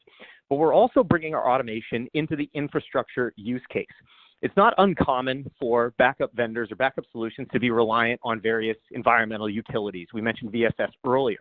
What Helix is, it's a SaaS-powered remediation platform that's designed to look for and ensure that the success criteria for a good backup is met before that backup ever runs. And so it's quietly in the background monitoring the environment, and when it notices a condition that would impede a backup, it will attempt to take a remediation action. The result here is that instead of coming in on a Monday morning to alarms going crazy and inbox flooded with backup failures, you come into an email from Helix that details that, hey, there was a failed writer on the Exchange server. We restarted that 30 minutes before the backup kicked off. That backup then kicked off with no errors. Kind of a new and kind of an interesting use case for Helix is that we've had customers report to our support team that it's helped them catch pre-stages or early stages of malware or ransomware in the environment. The same VSS services were being disabled repeatedly on particular systems that the clients assumed were healthy. When they've got, okay, 1 failure, understandable. 2, this seems a little odd. 3 days in a row, what's going on here? So they go in to investigate the issue, and they found malware that was attempting to disable and mess with those services. With regards to priced right, we've still got a ways to go, but we're working on some things, but we want to provide an aggressive and affordable solution. And as we had mentioned, by converging those 3 approaches into our platform, as data moves from one location to the next, it's migrating from on-premise into cloud. You've got a single vendor to help you through with that migration, different approaches that you can leverage as a part of your strategy as your environments change, providing you with some degree of future proofing in that regard. So the traditional Unitrends deployment will begin with one of our hybrid cloud appliances into your data center, either a physical appliance or a virtual appliance. And either way, you've got support for more than 250 versions of applications, operating systems, and hypervisors. Physical Windows, Linux, Unix, virtual machines such as VMware, Hyper-V, Citrix, Zen, Nutanix, AHV, and a number of different approaches for backup. Now, it's risky to keep all of our eggs in one basket, so certainly we want to be able to replicate data, and you can do so for long-term archiving. Replicating to a long-term cloud target, removable media in order to create an air gap is a great way not only to achieve long-term retention, but also that immutability. You've got a secondary copy of backups that's going off-site. The disadvantage to this is that your RTO is going to suffer. You've got to retrieve that media from the off-site location, get it back down from the cloud somehow, or otherwise find ways to get that back and rehydrate it. Through replication, again, a single pane of management here, from replication to a cloud service is one way, or a hot target, I should say, is one way to alleviate those RTO concerns. Unitrends Cloud and the service that I'm going to discuss with you in a minute is one such way, but you could also leverage, if you've got existing relationships with AWS or Microsoft Azure. You could deploy our virtual appliance as a replication target for DR into the public cloud, or else you could use a private cloud strategy replicating from one appliance to another at a secondary site. Again, I know we're moving very quickly. This is kind of a high-level overview, but I want to impress upon the audience that there's a lot of flexibility in how you can architect out your solution. There's no one way in which we're going to deploy and say, hey, you've got to do it this way. There are different options, and we're willing to be certainly flexible and strive to meet the unique requirements of all of our customers in their various environments. Now, with regards to our disaster recovery as a service, we have a cloud platform that is specialized and really tuned specifically for backup and disaster recovery use cases to provide you with that business continuity. So you're replicating your backup copies to the Unitrends cloud. We operate SSAE 16 certified data centers. They're SOC 2 Type 2, and the data stored on the cloud target is immutable. No external source, not even your source appliance, can modify, write, change, or delete data once it's been written to the cloud target. It is held for the duration of its specified retention period, both for compliance and for security purposes. But beyond that long-term retention, you can elect to enroll mission-critical machines, certain key applications, or your entire data center into our cloud disaster recovery as a service. And as our team is working through with you for this, we are going to build out your DR runbook into our cloud, essentially mapping through systems in our cloud to mirror production. We'll go through and build out the different networking configurations, the firewall rules, QoS settings, provision out public-facing IPs if you needed to host a website or an e-com site out of our cloud when you're running during that failover. So we're fully prepared, and we're testing this regularly and reporting it back to you as a part of that service. When disaster strikes and the local site is unavailable, you simply make a call to Unitrends support team, entirely US-based, 24/7 by 365, and we will activate and spin up that DR runbook. We're going to fail over. You will run invisibly in our cloud. We'll provide you and help you reroute customer traffic through the use of an IPsec tunnel, typically an SSL VPN. So your users can maintain access to the data and the workloads that they need while that local site is unavailable. When it comes time to fail back, we've got a variety of different reverse seeding options to help get that data down and imported back to the local environment very quickly to resume operations and fail you back. The best, or one of our favorite, I think, aspects of our solution is what we call recovery assurance. And from backup testing, screenshot verification is a great first step. It's very common out there. We see it a lot, and it's good. But recovery assurance goes deeper than screenshot verification, and ultimately, this engine removes a lot of the hurdles that we hear when it comes to regular DR testing or backup testing. It takes time. It disrupts production systems. It costs a lot of money. That's true, and we're eliminating those hurdles through automation, both locally and in the cloud, increasing your confidence by detecting recovery obstacles and issues before they have a chance to impact your recovery efforts. We generate compliance reports as a part of this testing to verify recovery point and recovery time objectives are being met. And by executing canned scripts against the application layer, defining out those different boot orders, we're validating dependencies between various machines, potentially end-tiered applications, as well as certifying at the application and the services level that the backups are fully functional and recoverable. There's no more guessing. There's no more crossing our fingers and hope and a prayer. You'll know you can recover. The other really interesting aspect to recovery assurance is that beyond executing the recovery testing, you can use this function, this job, once it's been configured out, to do two other things. The first is building out an instant lab. And for anyone that's coming up for renewal or involved with their cyber insurance provider, I'm sure it's no surprise to you that cyber insurance is changing this year. It's getting a lot harder to secure policies. It's getting a lot harder to get payouts on those policies. So I'll share with you a story from one of our customers quickly here. We have a large chemical company who's a Unitrends customer. They're headquartered down in Texas, here in the United States, but they've got operations across multiple continents. They have a primarily Hyper-V environment that was infected with ransomware last summer, and those changes were replicated to those various sites. So ultimately, they ended up with hundreds of infections across multiple continents. Their Unitrends appliance, written in hardened Linux, lying outside of that Windows attack surface, was unaffected. So once they had gone through that triage and that mitigation of the attack, they were getting ready to restore their systems back into production. Before they could do so, they notified their cyber insurance provider. They said, we're ready to fail back. They said, hang on one second. What we need to know is that these backups are clean and free of malware. We can't get a call in 6 months saying that you've been infected again.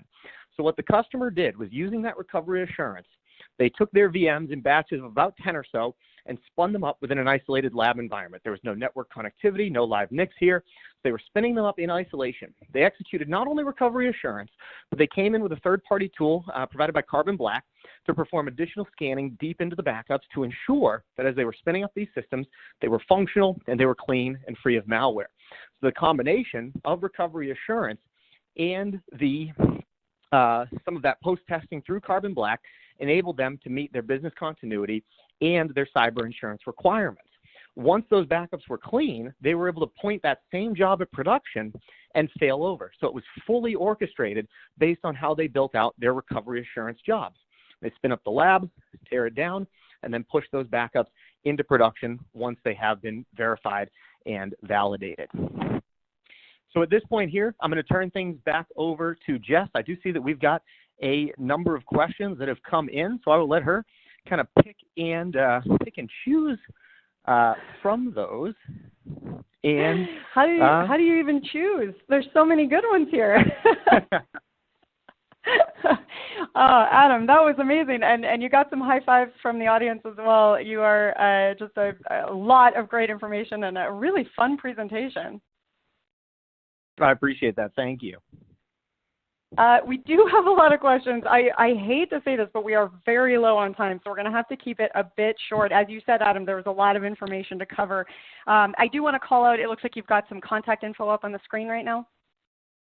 Yes, yeah. Folks can please feel free to reach out to me. You can use that info@unitrends.com link as well to get in touch with folks. I'm available on LinkedIn as well.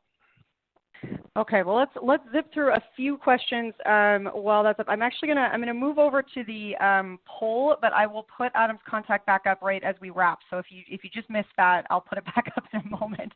But please do let us know what further information you would like to get from Unitrends and what kind of further follow-up you'd like to get there. Okay, Adam, diving in.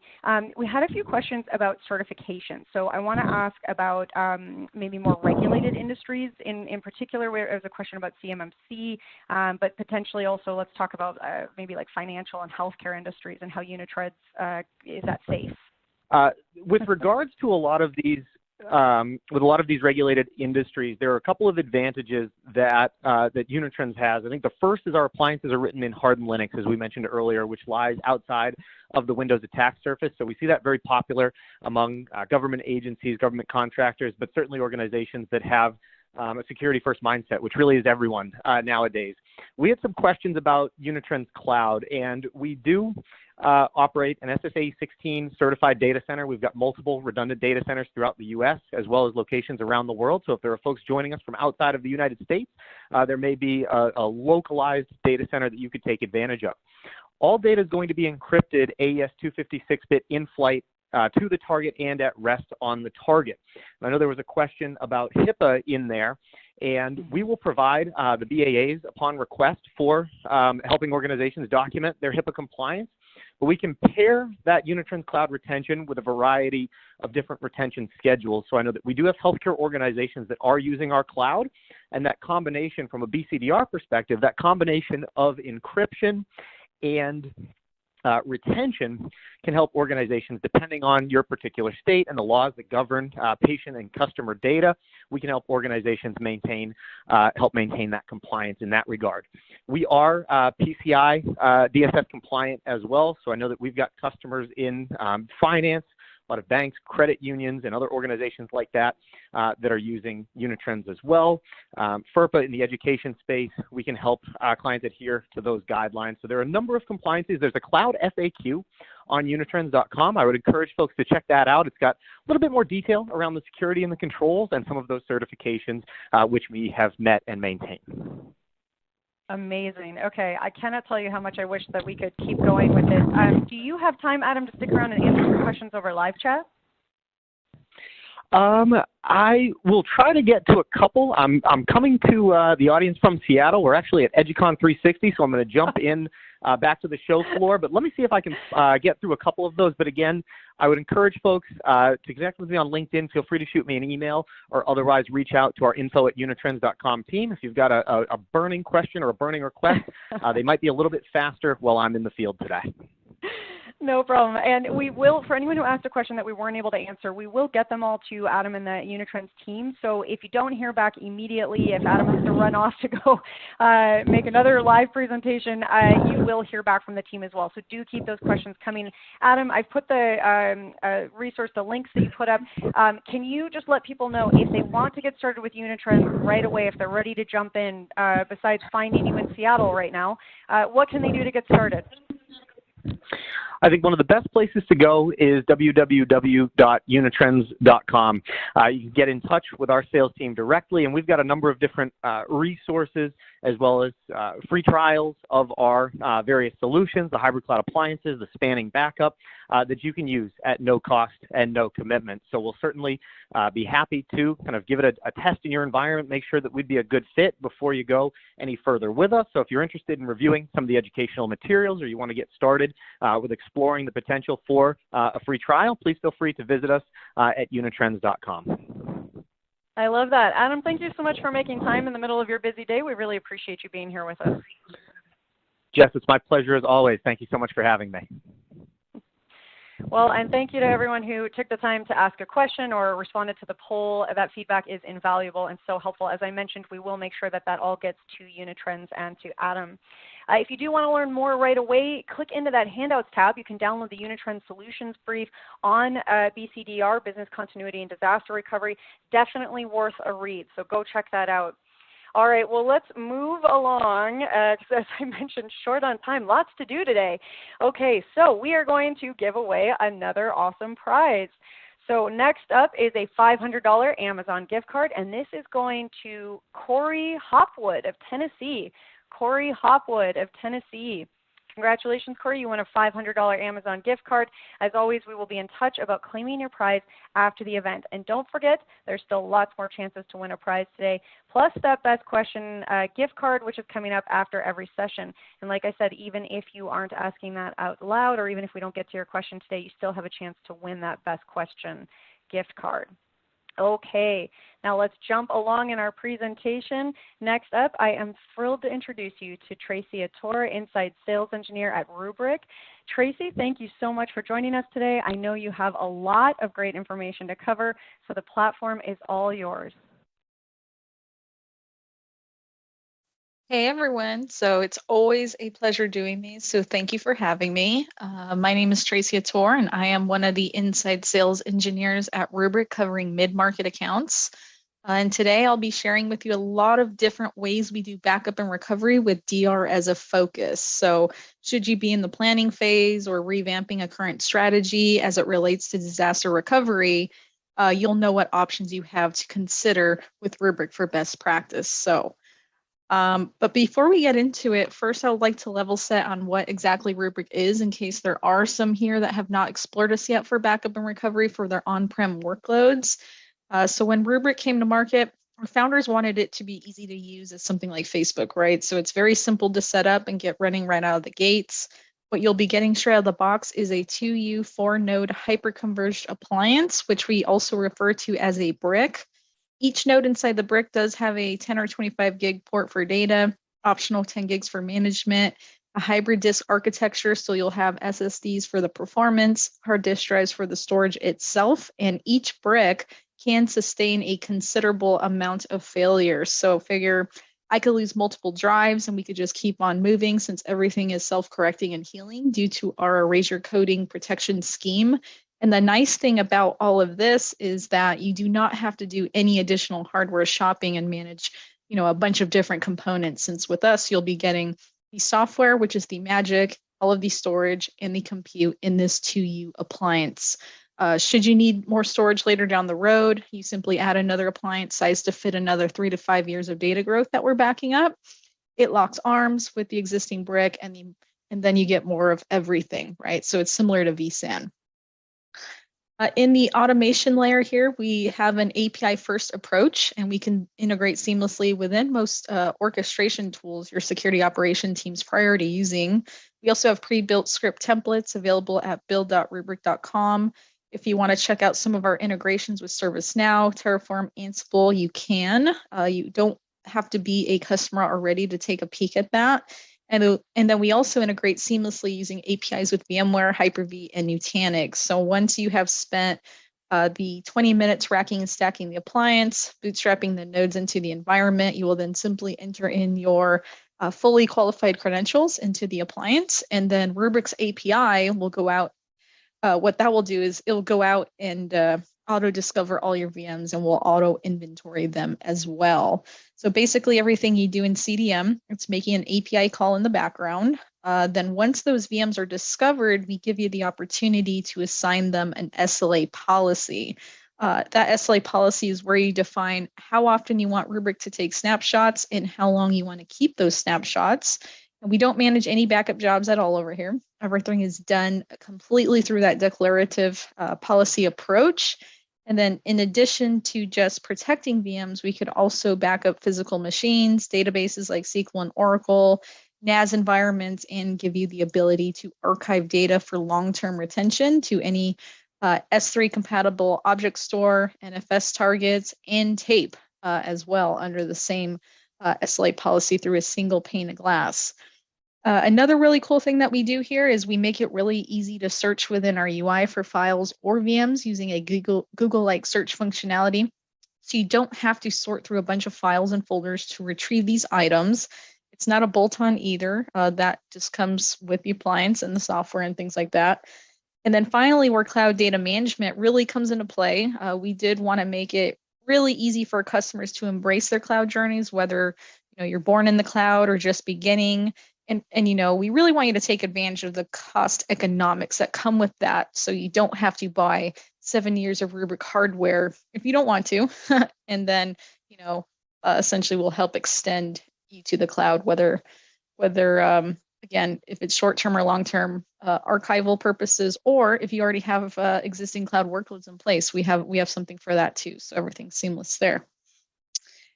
So when it comes to immutability and peace of mind, I think we could all agree here that the million-dollar question these days when shopping for a new backup vendor is, how secure are you? Right. So to help drive the point home here in summary of how secure we are, you can see we're pretty much a bunker in a box. And I can say that with confidence because we have never had a customer who was not able to recover their data backed up by Rubrik. We've never been compromised. So sitting at the foundation of who we are and what makes us unique is our proprietary distributed file system that we named Atlas. And the way that's designed is that any backup data getting written to it is never exposed to external clients through insecure browsable methods or protocols where viruses are known to propagate, such as NFS or SMB, which is still often seen in a lot of legacy architecture today. And any operation taking place on top of that data needs to be authenticated through APIs and appropriate credentials. Then upon ingest, it fingerprints all the data, and then those fingerprints are stored along with that data to ensure once it's been written, that data cannot be modified, changed, or deleted in that file system. On top of this all, data is encrypted in flight using TLS 1.2, and then at rest we use AES 256-bit encryption, and that's starting day one, which eliminates the need for proxies or a master server. There's also no direct shell access, just a command line interface just to interact with the API itself. And you can leverage things like two-factor authentication using an authenticator app on your phone, like a Microsoft, Google, or Okta. And then we also have built-in time-based one-time passwords that you can leverage, and then RBAC controls and retention lock SLAs. Retention lock SLAs prevent the premature deletion of snapshots, either from malicious or accidental means. And it also requires quite a bit of human intervention. So if you want to learn more, definitely reach out to me on that. So if you're like most customers, surely you've already invested in a bunch of perimeter solutions to secure your data, whether that's endpoint security, firewalls, etc. But what we found is that you simply can't build thick enough walls, and you need to assume that the bad guys are going to get in, right? So from the inception of Rubrik, we've always put data security front and center with a combination of our immutable file system, which I described here, and these zero trust controls. This can most certainly help you achieve the same security outcomes as a physical air gap. So let's talk DR. First, we all know it's complex. Most environments they're dynamic. They need to evolve with ever-changing threat landscape, whether that's ransomware, outages, or environmental factors. It's likely difficult to keep up with a DR plan, especially as your data grows at the same time. Being such a fragile process when it comes to instituting particular dependencies, how can one truly ensure everything comes back online in a healthy state, and in what order? And how often should this be tested? And then next, it's expensive. It becomes especially challenging here because this means possibly leaving out tier 2 and tier 3 applications out of your DR plans. And then finally, it's siloed. Traditionally, disaster recovery is separate from backup, thus making operational management complicated. DR tools are introduced outside of existing data protection infrastructure and simply poses visibility and extra management challenges, right? So that is where Rubrik comes in, and how we not only back up your data, but we provide you with a couple different ways to execute on a DR strategy from a single pane of glass. So that's what we're going to talk about today. And then, okay, here we go. So first and foremost, and very basic, so I don't want to spend a lot of time here, we do support simple replication in a push-pull fashion as it relates to going from the source into a target located at a secondary site for DR. We could also support bidirectional replication and hub-spoke topologies. The requirement here is that an on-prem Rubrik appliance would need to be leveraged at each site for this to take place.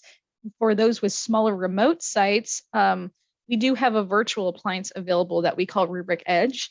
What that is, you just deploy that inside your already virtualized infrastructure from an OVA template that our support team provides, and then you could leverage replication either back to the main headquarters where a primary brick resides, or you can archive directly to the cloud. And then the way that we enable this type of replication out of the box, it could be done through two ways. The communication between the Rubrik clusters can be through using a private network or by using network address translation. And then once that has been set up within the UI, you'll be able to assign SLA policies to your workloads, which define not only how often you want to take snapshots and keep them, but also you'll be able to enable replication to the DR cluster and then use a toggle to define how long those snapshots live at the DR site. And then all of the same recovery options like live mount, export, and file level recovery that you get at site 1 will be available at site 2 should site 1 become unavailable. So you could continue on with business operations. In our second option here, and I apologize, I'm getting over a little cold.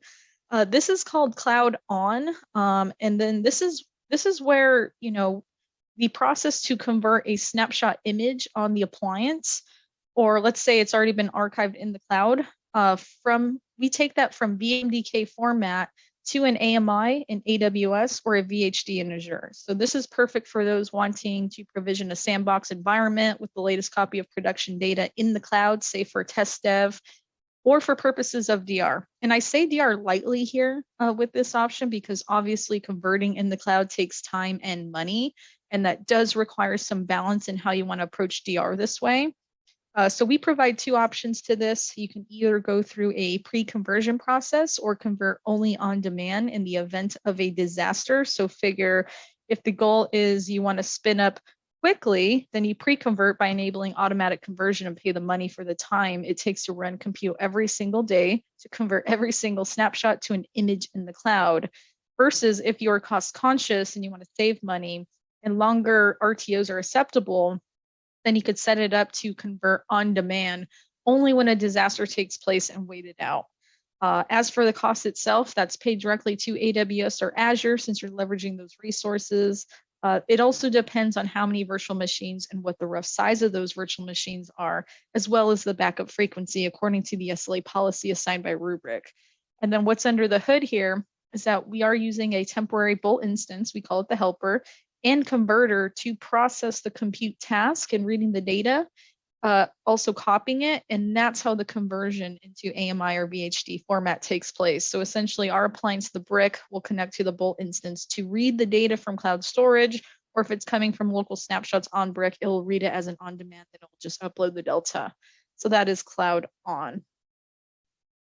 And then if you're looking for DR as a service, we do partner with Assured Data Protection, which is a fully managed data recovery service. They do ensure near zero server recovery time on and off site in the event of a significant IT failure without the cost of operating a secondary data center or paying a surprise bill that goes directly to AWS or Azure. So they could get you up and running in minutes and hours versus days or weeks. This is an entirely turnkey solution. So as a customer, you will still own a Rubrik appliance at your primary site, and all you would be doing is specifying how many terabytes you would like replicated into their data center, where Rubrik also lives on hardware owned and managed entirely by their team. And then this is where as a service comes into play. So they'll do custom runbooks, DR testing, which I believe is 2 to 4 tests per year for no added cost for resources being used to test. You could define the boot order for which applications you want up and running first versus last. They also provide object storage for archive, 24/7 monitoring and daily reporting, pfSense firewall for network isolation, all pretty cool stuff, super convenient. So if you definitely are interested in this, please let us know, because they are also happy and available to join calls with us as well, since they are a valued Rubrik partner. This is the only partner we do disaster recovery as a service with. Then lastly, we have AppFlows, which is only available for VMware environments today. The assumption here is that our customers has a vCenter at each site. This is all completely delivered as software as a service through our Polaris platform, and it provides what we call orchestrated DR between VMware vSphere virtual data centers. So you'll be able to test and execute failover and failback in 2 clicks. You'll also be able to leverage this for in-place recovery as well for those who do not necessarily have a second site. So first off, the way it works is we do remove the burden of manual scripting and labor in favor of automatic orchestrated recovery through recovery instructions called blueprints. And that's where you select a set of VMs, you name it. So for example, in the first set, you have tier 1 applications, then you have another set and another blueprint called tier 2 applications. Next, you'll define the boot order for which these applications come up during failover or test failover. And then this will ensure their services will recover quickly instead of hours or days. So in the event of a disaster, you already have your data hydrated, warm, and sitting at the second site. And we have also incorporated ransomware remediation into this as well. So in the event of a ransomware attack, this means you as an operator can react quickly by seeing which VMs have been affected or encrypted through the use of our anomaly detection tool, Radar. Radar will go out and see these VMs. They'll see them as part of the application blueprint that you've defined, and then let you recover that application as quickly as possible. So you'll simply pick a point in time for the VMs at a certain state. You could rewind back, and then we'll bring the VMs online again in the order that you prescribed through the original blueprint. Second, it's cost effective, and that's because everything is already tied into existing Rubrik backup and inside our recovery platform. So we utilize your current replication efforts as well as continuous data protection, CDP, to give you the financial flexibility to automate DR and allow you to even include those lower tier apps that typically require manual effort because they're too expensive to protect with other vendors in the market. And then because everything's integrated, it's a single control plane for backup. You'll get CDP replication and DR all from a single pane of glass. There's centralized management with audit and compliance reporting. So that means fewer tools to manage, ultimately less risk, with enhanced visibility into the state of the backups themselves and DR health, as well as easy DR testing. So with that being said, if you are interested in learning more, I could definitely set up a demo with our AppFlows team, and they'll be happy to showcase that to you. And that's the end. So I'll definitely stick around for a few more minutes to answer any questions here, but just want to say, thank you for having me. Enjoy the day. Well, thanks, Tracy. That was such an interesting presentation, and I appreciate you sticking through that cold. That's no fun. Oh, thank you. I'm definitely on the up and up, but yeah, thank you. Tis the season for that. Well, I do want to point out one more time, we've got that poll question up, so please take a minute, let us know, give us some feedback, what else you want to hear from Rubrik. And Tracy, we're going to jump into some questions. You ready? Sure. Awesome. Okay, I'm going to ask this one from Dr. Robert Desmond. Can the production system be used while restoration is in progress? Can you repeat that one more time? Absolutely. Can the production system be used while a restoration is in progress? Oh yeah, absolutely. But that would also depend on the type of recovery option that we're using, right? Because you got to think some of our recovery options like LiveMount, that is not disruptive to production because all it's doing is creating a second copy of the VM. Whereas if you were to leverage something like instant recovery, that's actually going to deprecate the VM in production. So, you kind of want to tread carefully there. But all in all, it should not, as long as you're not using instant recovery. Yeah, that's important. Okay, you talked a bit about a search option. Gabriel's wondering where that indexed list is located. So the search option, I'm assuming he means the global predictive search functionality that we have. So when we back up, let's just say like your vSphere VMs, we do that at the block level, and then we do index the metadata for all the files within those virtual machines, right? So that all takes place after the backup has taken place. But you'll see that all within a demo through our UI. So when you go out to search for a file, we're only going to be pulling back metadata, which essentially, pulls back fairly quickly since it's just metadata. But yeah, that's better explained in an actual demo for sure. Yeah, always nice to get in and kind of get your hands in it. So there you go, Gabriel. You can book a demo to get a little more detail. Okay, are these Rubrik services available if we have Nutanix AHV cluster and not VMware ESX? Oh, absolutely. Yeah, we do support Nutanix HV VMs today, and we would leverage their API for that. So yeah, no problem on that front. And then in addition to vSphere, because everybody does vSphere really well, we also support Hyper-V as well, in case someone else out there is wondering about Hyper-V. But yeah, vSphere, Hyper-V, and Nutanix we all support through their native API integration. That's awesome. Well, of course, we're always going to get a question about malicious attacks and ransomware. Can you talk about what recovery option you should use with Rubrik if there is a ransomware? And then somebody else was also actually specifically wondering about NAS support if in terms of backing up your backups. Yeah, so for the first point, that is a great question, especially because we are leaning more towards being a security company, right? So we do have a number of options there depending on if you're doing a local in-place recovery at your main site or at a disaster recovery site, like some of the options I presented today. So figure if we're doing a local recovery at the primary site and you've been hit with ransomware, I always recommend doing an instant recovery or a LiveMount for those smaller mission critical data sets, since that could be done, or that could also be done in batches, but that will allow VMs and databases to be mounted directly on top of Rubrik storage. So figure these could be spun up pretty quickly, since it does leverage SSDs in the appliance for all the performance and caching, which essentially means tight RTOs for these workloads in that event. But then once your environment is more stable, you'll get the option to either storage remotion or leverage scripts for other hypervisors to put these back into production.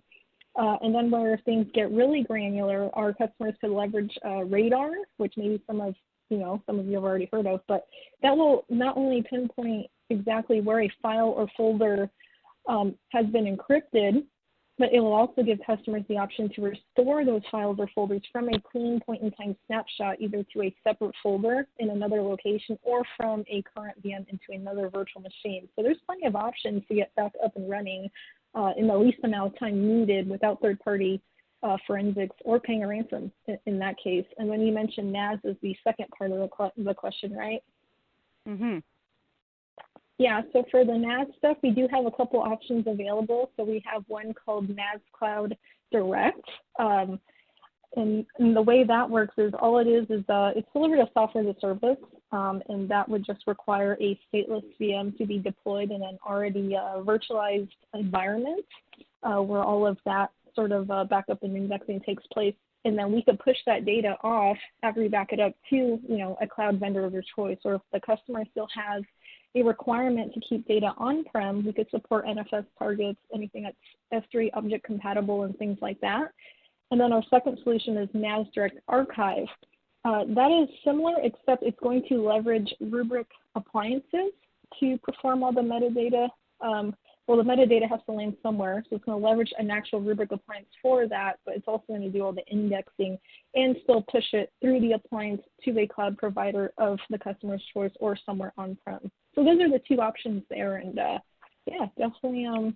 I'm definitely happy to set up a demo for that as well. Should that person want to contact me directly?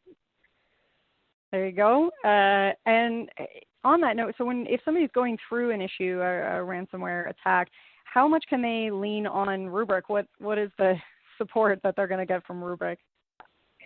Yeah, good question, as always. So we do have a ransomware incident response team available 24/7. So if any of our customers are attacked, just give us a call. We have this dedicated team. They've been through many attacks, and they know exactly what to do and assist where needed as it relates to incident response. And this comes free of charge no matter the support level that was purchased. So, our customers definitely won't be alone there. So, yeah. Yeah, no one wants to be alone in the middle of an attack. The more friends, the better. Yeah. Okay, well, I wish we could keep chatting with you, Tracy. Unfortunately, we are a bit short on time, but I do want to ask, and on that note of kind of connecting with the Rubrik team, if somebody is ready to get started with the Rubrik solution or just wants to know more and find out if it's right for them, what's their next step? How do they get going? Yeah, so if you guys are already leveraging like a value-added reseller, like a CDW and SHI, anything like that, feel free to reach out to his reps. Chances are they have us in their roster, right? They'll connect you to us, or just reach out to me directly, and I'm happy to route you to the appropriate team. Tracy.ator, A-T-O-R, @rubrik.com. That's awesome. And I just want to mention that we just got a comment in from Erica, who said that she doesn't have a question, but she did want to say she saw an extensive demo, hands down, a very impressive product. So high fives from Erica. Thanks, Erica. I'm super flattered. Well, thank you again for being here with us today, Tracy. And for everyone that's asking questions, Tracy is here on live chat, and then the team will also follow up with you after the event. So if your question didn't get asked, still a chance to hear from them later. Thank you again, Tracy and Rubrik. Thank you. All right. Well, we're going to zip right along here because we've got lots to do. Thanks to everyone who asked a question and who filled out that poll question. Next up, we have another awesome prize giveaway. And this time, we're giving away both an Amazon gift card and one of our grand prize, the Apple M1 24-inch iMac. So our next winner of a $500 Amazon gift card today is Matthew Cobb of Tennessee. It's Matthew Cobb of Tennessee. I think that's our second Tennessee winner today, so you guys are a lucky state. And our grand prize winner of an Apple M1 24-inch iMac is Bing Zhu. Bing Zhu of California. You have won a grand prize, and you already are lucky. You already live in California. All right, well, congratulations to Matthew and Bing. As always, we will be in touch about claiming your prize after the event. And I just want to remind you again that we do have that $50 Amazon gift card that's available for each session. So best question asked in each session. Even if we don't get to it in a live session, we will follow up with you after the fact.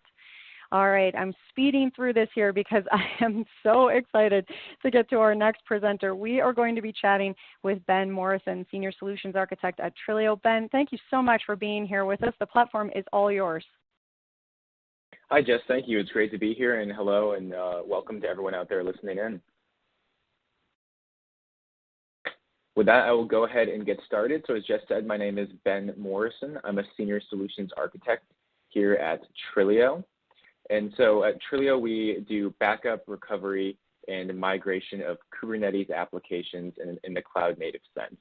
And so today, fitting with our theme and our series of best practices, we're going to go over today the 4 primary metrics that we view as being most important to boosting and enhancing really that cloud-native application resiliency. Please feel free to ask questions away in the chat as well as I continue along here, and we'll be happy to answer those at the end of the session. So today we're going to go over, first off, why data resiliency matters, what it is and why it matters. We're going to go through 4 metrics that we believe are best to boost your data resiliency. And then lastly, we're going to talk about why you need cloud native data protection in order to enhance each of these 4 metrics.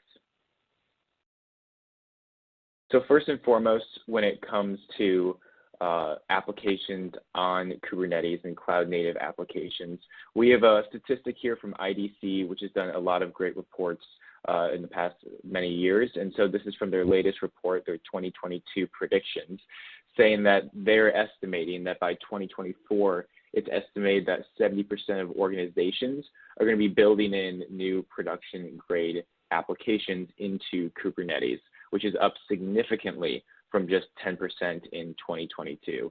So clearly the Kubernetes industry is a fast growing industry. A lot of companies are adopting Kubernetes into their infrastructure, and with that, and with new production grade applications on those Kubernetes clusters, of course, a very important component is making sure that that data and those applications themselves are in fact protected in case anything were to happen to the cluster or maybe the application itself. When getting into some of the cloud infrastructure challenges that comes with Kubernetes, first off, of course, everyone is moving towards Kubernetes, and we're seeing this great growth because of how dynamic it is, how scalable it is, how easy it is to spin up new clusters and deploy workloads onto those clusters. But of course, with any change in infrastructure, we're going to see some growing pains, some challenges along the way. And so the main ones that we see outlined here would first be infrastructure resiliency.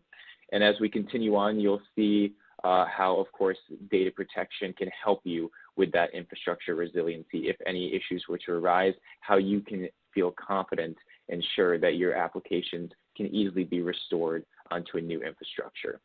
We have application migration complexity, moving those applications from one cluster to the other, or maybe moving applications from an entirely different cloud or distribution to another cloud or distribution. It's very important to make sure that you don't have any vendor lock-in. And so you'll see a common theme here in us talking about being agnostic in the cloud sense, in distributions, being storage agnostic, to make sure that you don't have any sort of lock-in when it comes to that migration piece of your applications. Governance and compliance, of course, is always an important topic, especially when moving to new infrastructures. You have to make sure that you are in compliance, whether that's from a government entity or an agency, or maybe it's even just an internal compliance that you have at your organization. So we have policies essentially to allow you to control, automate the control of your backups in terms of the data that you are protecting and keeping. For example, maybe you have a compliance if you're in the financial industry where you cannot hold on to consumer data for so long of a time. If that's the case, you can use policies with Trilio and with your backups, that is, to make sure that those backups and that data get cleaned up after that given amount of time, so you can feel confident that you're not going to be out of compliance. When it comes to SLAs, of course, we have to make sure that we are meeting our SLAs for our customers. And the biggest one that would be on the topic for SLAs, especially for this series and our talk today, would be RTO. And so we're going to talk a lot about RTO and how to make sure you minimize it and how to use a cloud native application protection tool like Trilio to minimize that RTO. And then lastly, I heard the end of the Rubric presentation talking a bit about ransomware, and of course we're also going to be talking about ransomware because it's a very important topic today. And so we'll talk about how Trilio and how these cloud native protection tools can help you feel confident in that your backups are secure, that they're encrypted or they're immutable. And so if something does happen, you can feel confident in restoring that backup and knowing that has not been touched by a malicious actor. Now, getting into more traditional approaches of data protection, these are the three main outlines in terms of what data protection is now and how it used to be as well. The first common theme we see with some organizations is trying to do storage snapshots, which would be provided by the storage vendor themselves, and then building a backup and recovery solution around those snapshots themselves. This is a system that can work for some organizations, but it can get very, very costly. It can be very time consuming, require a lot of hours from your employees and workers to be able to build out these solutions. And then you also have the fact of when you scale, if you can scale correctly, or if you can be distribution agnostic or storage agnostic. That's the biggest piece, especially with these storage provided snapshots, is unfortunately usually if they're associated with one storage provider, you only of course have access to them with that storage provider. So you don't have the flexibility of being able to move storage providers if you need to. For the second one here, legacy data protection and technology, this would be more along the VM-wide backup of an application itself, or of a cluster itself, so backing up the entire VMs or entire nodes instead of backing up at that application level. Again, this works for some organizations, but I encourage you to look into some of the details if you're one that uses legacy data protection. Normally, it requires an agent on your clusters. Normally, it also takes up a lot more resources than cloud-native application tools, and this is because these cloud-native tools are working with the Kubernetes infrastructure. They're working with that containerization orchestration to get the most out of your Kubernetes infrastructure itself. If you're using Kubernetes, might as well use it, right, when it comes to that data protection tools.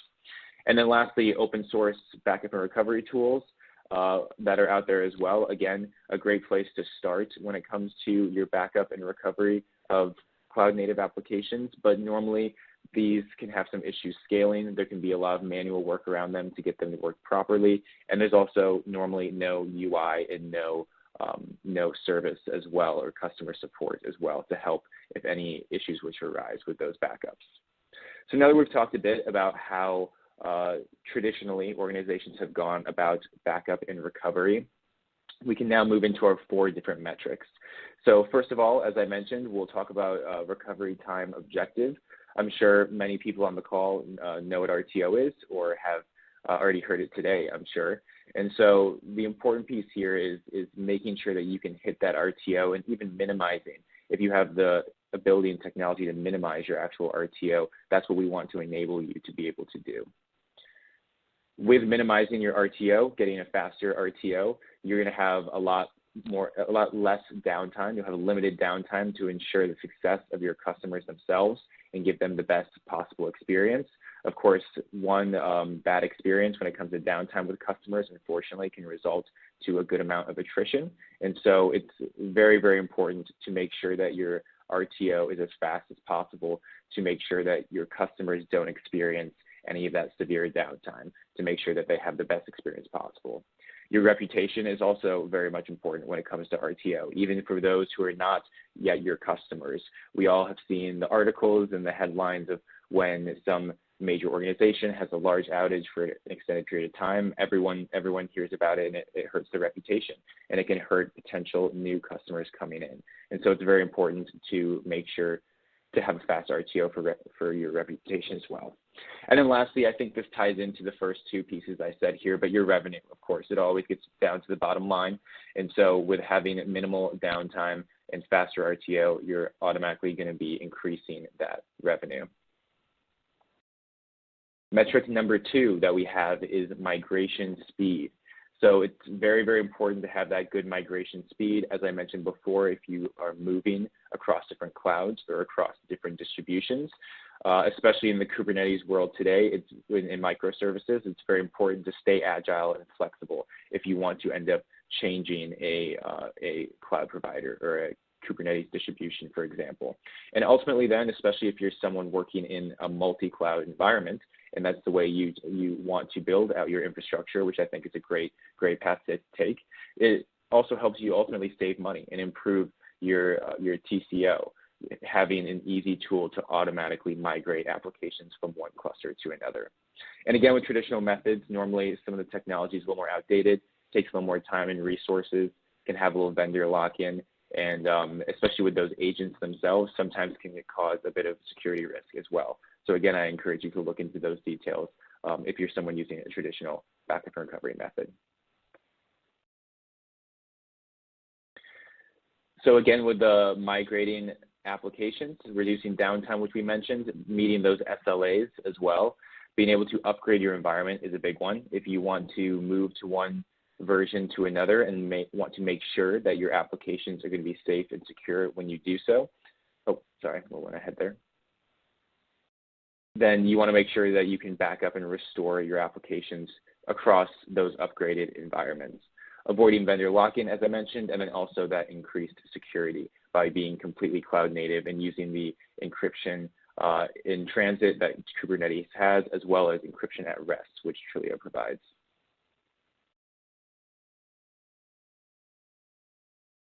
Metric number 3, we have disaster recovery speed. So this gets into more of the time it takes for you to execute that disaster recovery plan itself. So being a part, think of this as inside of the RTO piece. Your RTO is your total recovery time objective, and that disaster recovery speed is a part of that RTO that you have to make sure is as quick as possible. In terms of outages, the number one cause of outages is cybersecurity events or cybersecurity attacks, especially pertaining towards ransomware. The average downtime, based on some studies we found, is about 22 days for a ransomware attack, which is quite significant. And the average cost of downtime is over $5,000 per minute. So if you do some of the math on that, you could easily catch yourself spending quite a bit of money to recover from a ransomware attack if you don't already have a disaster recovery plan set into place.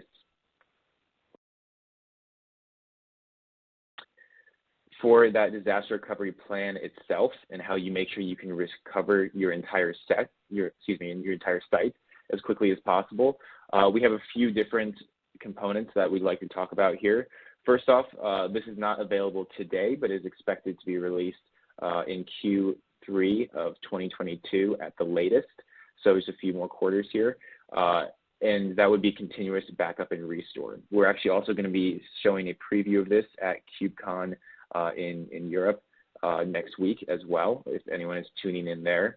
And this essentially is a solution that is an add-on to Trilio Vault for Kubernetes, our solution as it stands, and it allows you to back up an application, and as you do so, it's continuously restored into a repository cluster, into a backup cluster, so that you have that application restored about 99% at all times. So when the day comes that you do have to switch over to your failover cluster, you can have confidence and know that your application has automatically been restored there about 99% so. When you hit that execute button, you switch over and have the remainder of your application restored and can start using your failover cluster as soon as possible. Click-driven DR plans are also very important to us. We have a disaster recovery planning tool that allows you to build out a plan in terms of an immediate one-click recovery. This allows you to essentially tune into the target itself, which would be S3 compatible storage, Azure Blob, or NFS storage, where your backups are actually stored. And from here, you can pull in those backups and restore them into any cluster that you have Trilio running on. So you don't even need access to the source cluster, the primary cluster, when it comes to this click-driven DR plan. If theoretically that entire primary cluster went down and on your backup cluster you had Trilio installed, you could hit this one click to then bring over your application into that new cluster. When it comes to the agnostic piece, of course, we talked about this before, but storage agnostic, cloud agnostic, and Kubernetes distribution agnostic, these are all qualities that Trilio has. In terms of storage, the only requirement that we have is a CSI driver with snapshotting functionality. Besides that, any cloud, and we integrate directly with the upstream Kubernetes API. And so because we integrate directly with upstream Kubernetes, we're therefore then compatible with any CNCF certified distribution. And then lastly, with Trilio, you can have a UI interface that has multi-tenancy.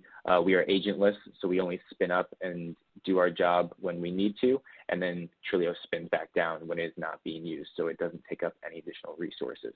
And then self-service as well. Multi-tenancy and self-service kind of going hand in hand there.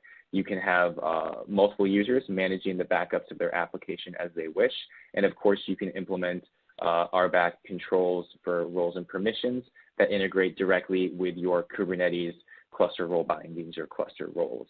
So all you have to do is add in a few verbs and resources into those cluster roles, and Trilio will automatically align those roles with the correct users in that multi-tenancy. And number 4, finally, is of course the cost. It always gets down to the bottom line, right? And so we already saw this 5,000 per minute piece. We also have some more stats here when it comes to 91% of organizations reporting an hour of downtime resulted in $300K of cost. This is outside of ransomware itself. Why the statistic is different, this would just be general downtime. And then of course that ransomware piece as well. The average cost in terms of the ransom asked is what it's clarifying here, being a little over 300K. And so again, very important to make sure that you can have that quick RTO to ultimately increase your ROI is what it gets down to. And so that quick recovery is going to allow you to do so. Having that easier user interface allows less individuals, less in terms of less work hours, less hours having to maintain your backups themselves because they're automated, and you'll be able to have individual self-service for controlling those backups.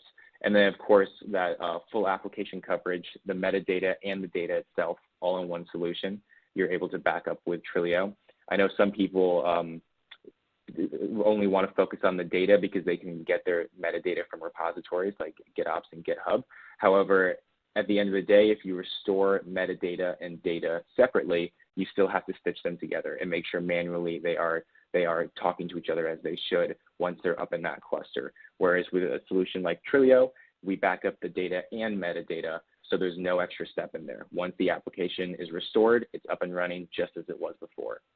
And then lastly, that built-in ransomware protection. I know we didn't get too much into the details, but essentially Trilio has a lot of enhancements and capabilities to make sure that if you choose to, you can back up, or excuse me, you can encrypt your backups and you can make your backups immutable. So even if a malicious actor got into your system, let's say, and altered your data and demanded a ransom based on your application, the next step they're probably going to take is probably looking for your backups. So even if they got access into your S3 target, for example, you can still have confidence that your Trilio backups are secured because you can have your Trilio backups encrypted and immutable at the backup level. So taking additional backups is, of course, always a recommendation we have. So if a malicious actor got into one backup, there would be another one with a different encryption that they could not get into. So here's just a summary of everything I talked about regarding Trilio. A lot of the same components that you saw here. Of course, also we have the hybrid cloud infrastructure, backing up containers, backing up in the public cloud, and then virtualization and K8 coverage as well. Here also is some of the main distributions and partnerships that we have that you can see below. But I will note here again that we are Kubernetes distribution agnostic and storage agnostic. So even if you see a storage or distribution that's not provided here, don't worry. I'm sure that you would still be compatible, and you can absolutely talk to a solutions architect such as myself and find out for sure if Trilio would be a good fit for you. And with that, I'll go ahead and move to the Q&A. That's awesome. Thank you. What an awesome presentation. And luckily, we don't have to wrap it up there because Ben, you're going to stick around and help us dig into some questions, right? Yep, absolutely. Awesome. Okay, well, I'm just going to very quickly, while we are answering these questions, and then I know we've got some resources, and I'll come back to those in just a moment. But we do want to find out from you all what further information would you like to get from Trilio. So please do head into that poll right now. Make sure to click, and then the Trilio team can follow up with you. Okay, I want to jump into some of the questions here. First and foremost, because I think this is a good place to start. You mentioned 4 key metrics, and we have one of our audience members wondering which one do you think is the most important? Sure, I think that's a great question. So I would definitely say RTO, the first metric, is the most important.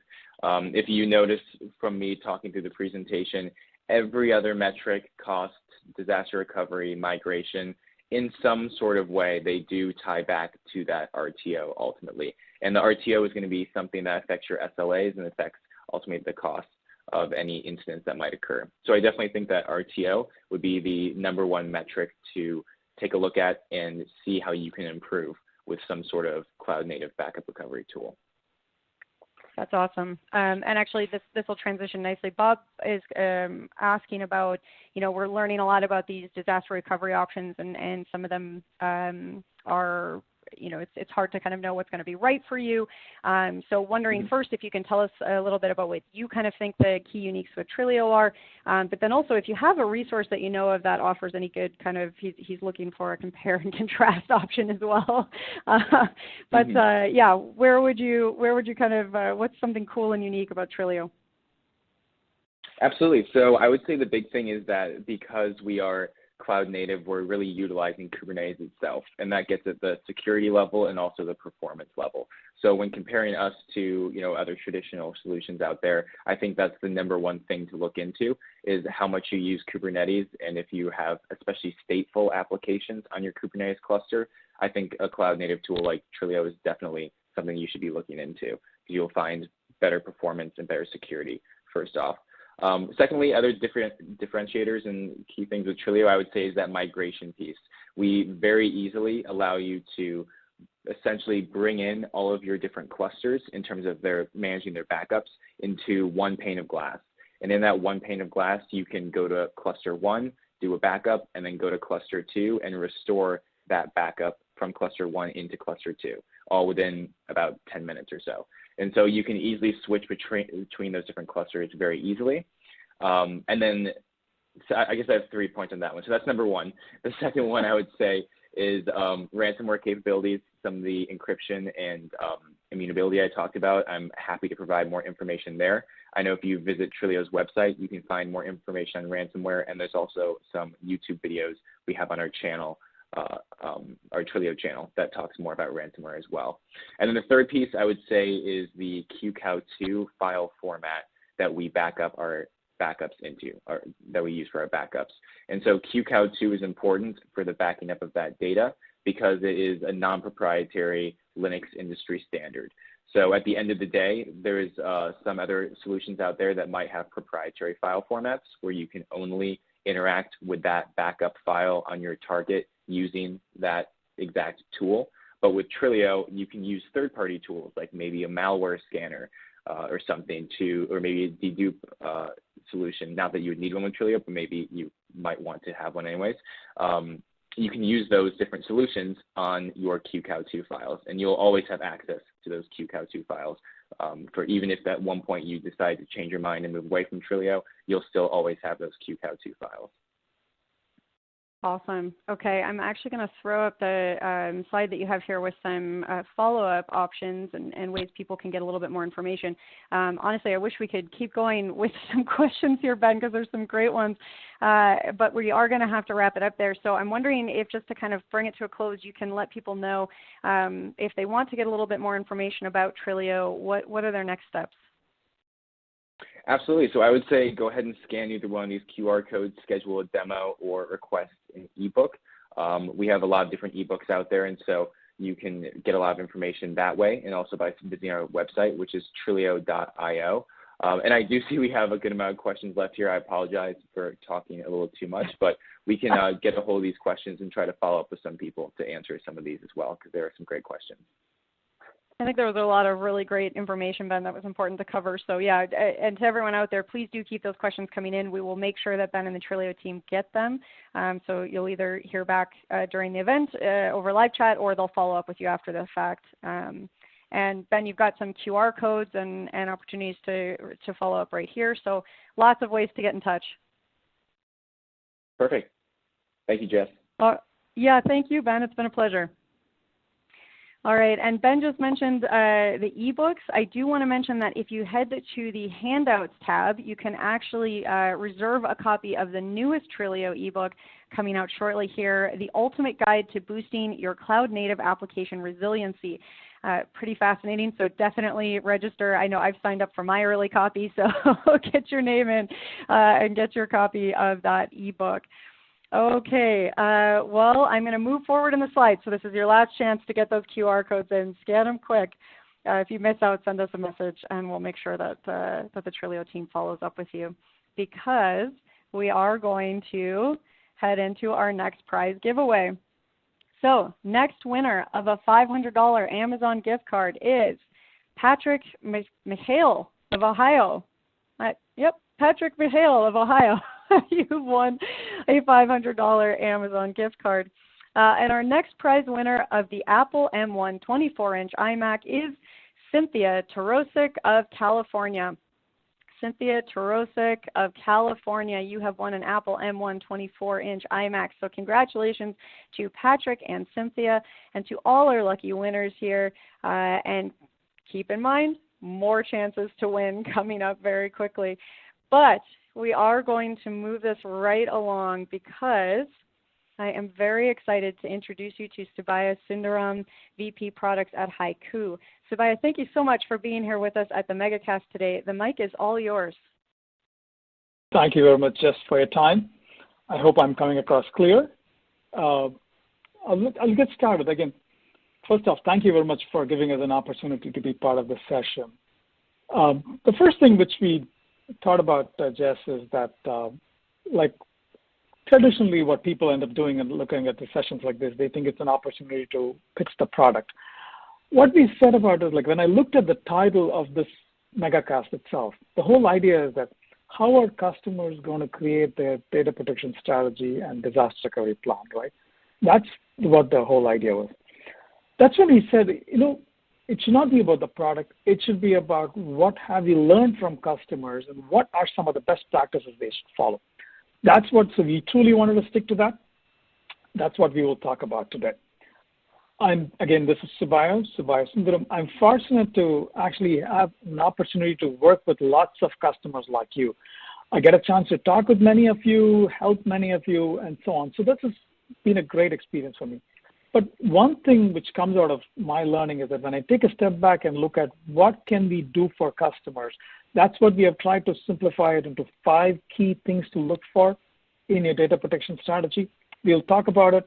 As always, I would love to get your feel regarding what are things we are missing, either also as well as if you have any questions, feel free to put it on the chat.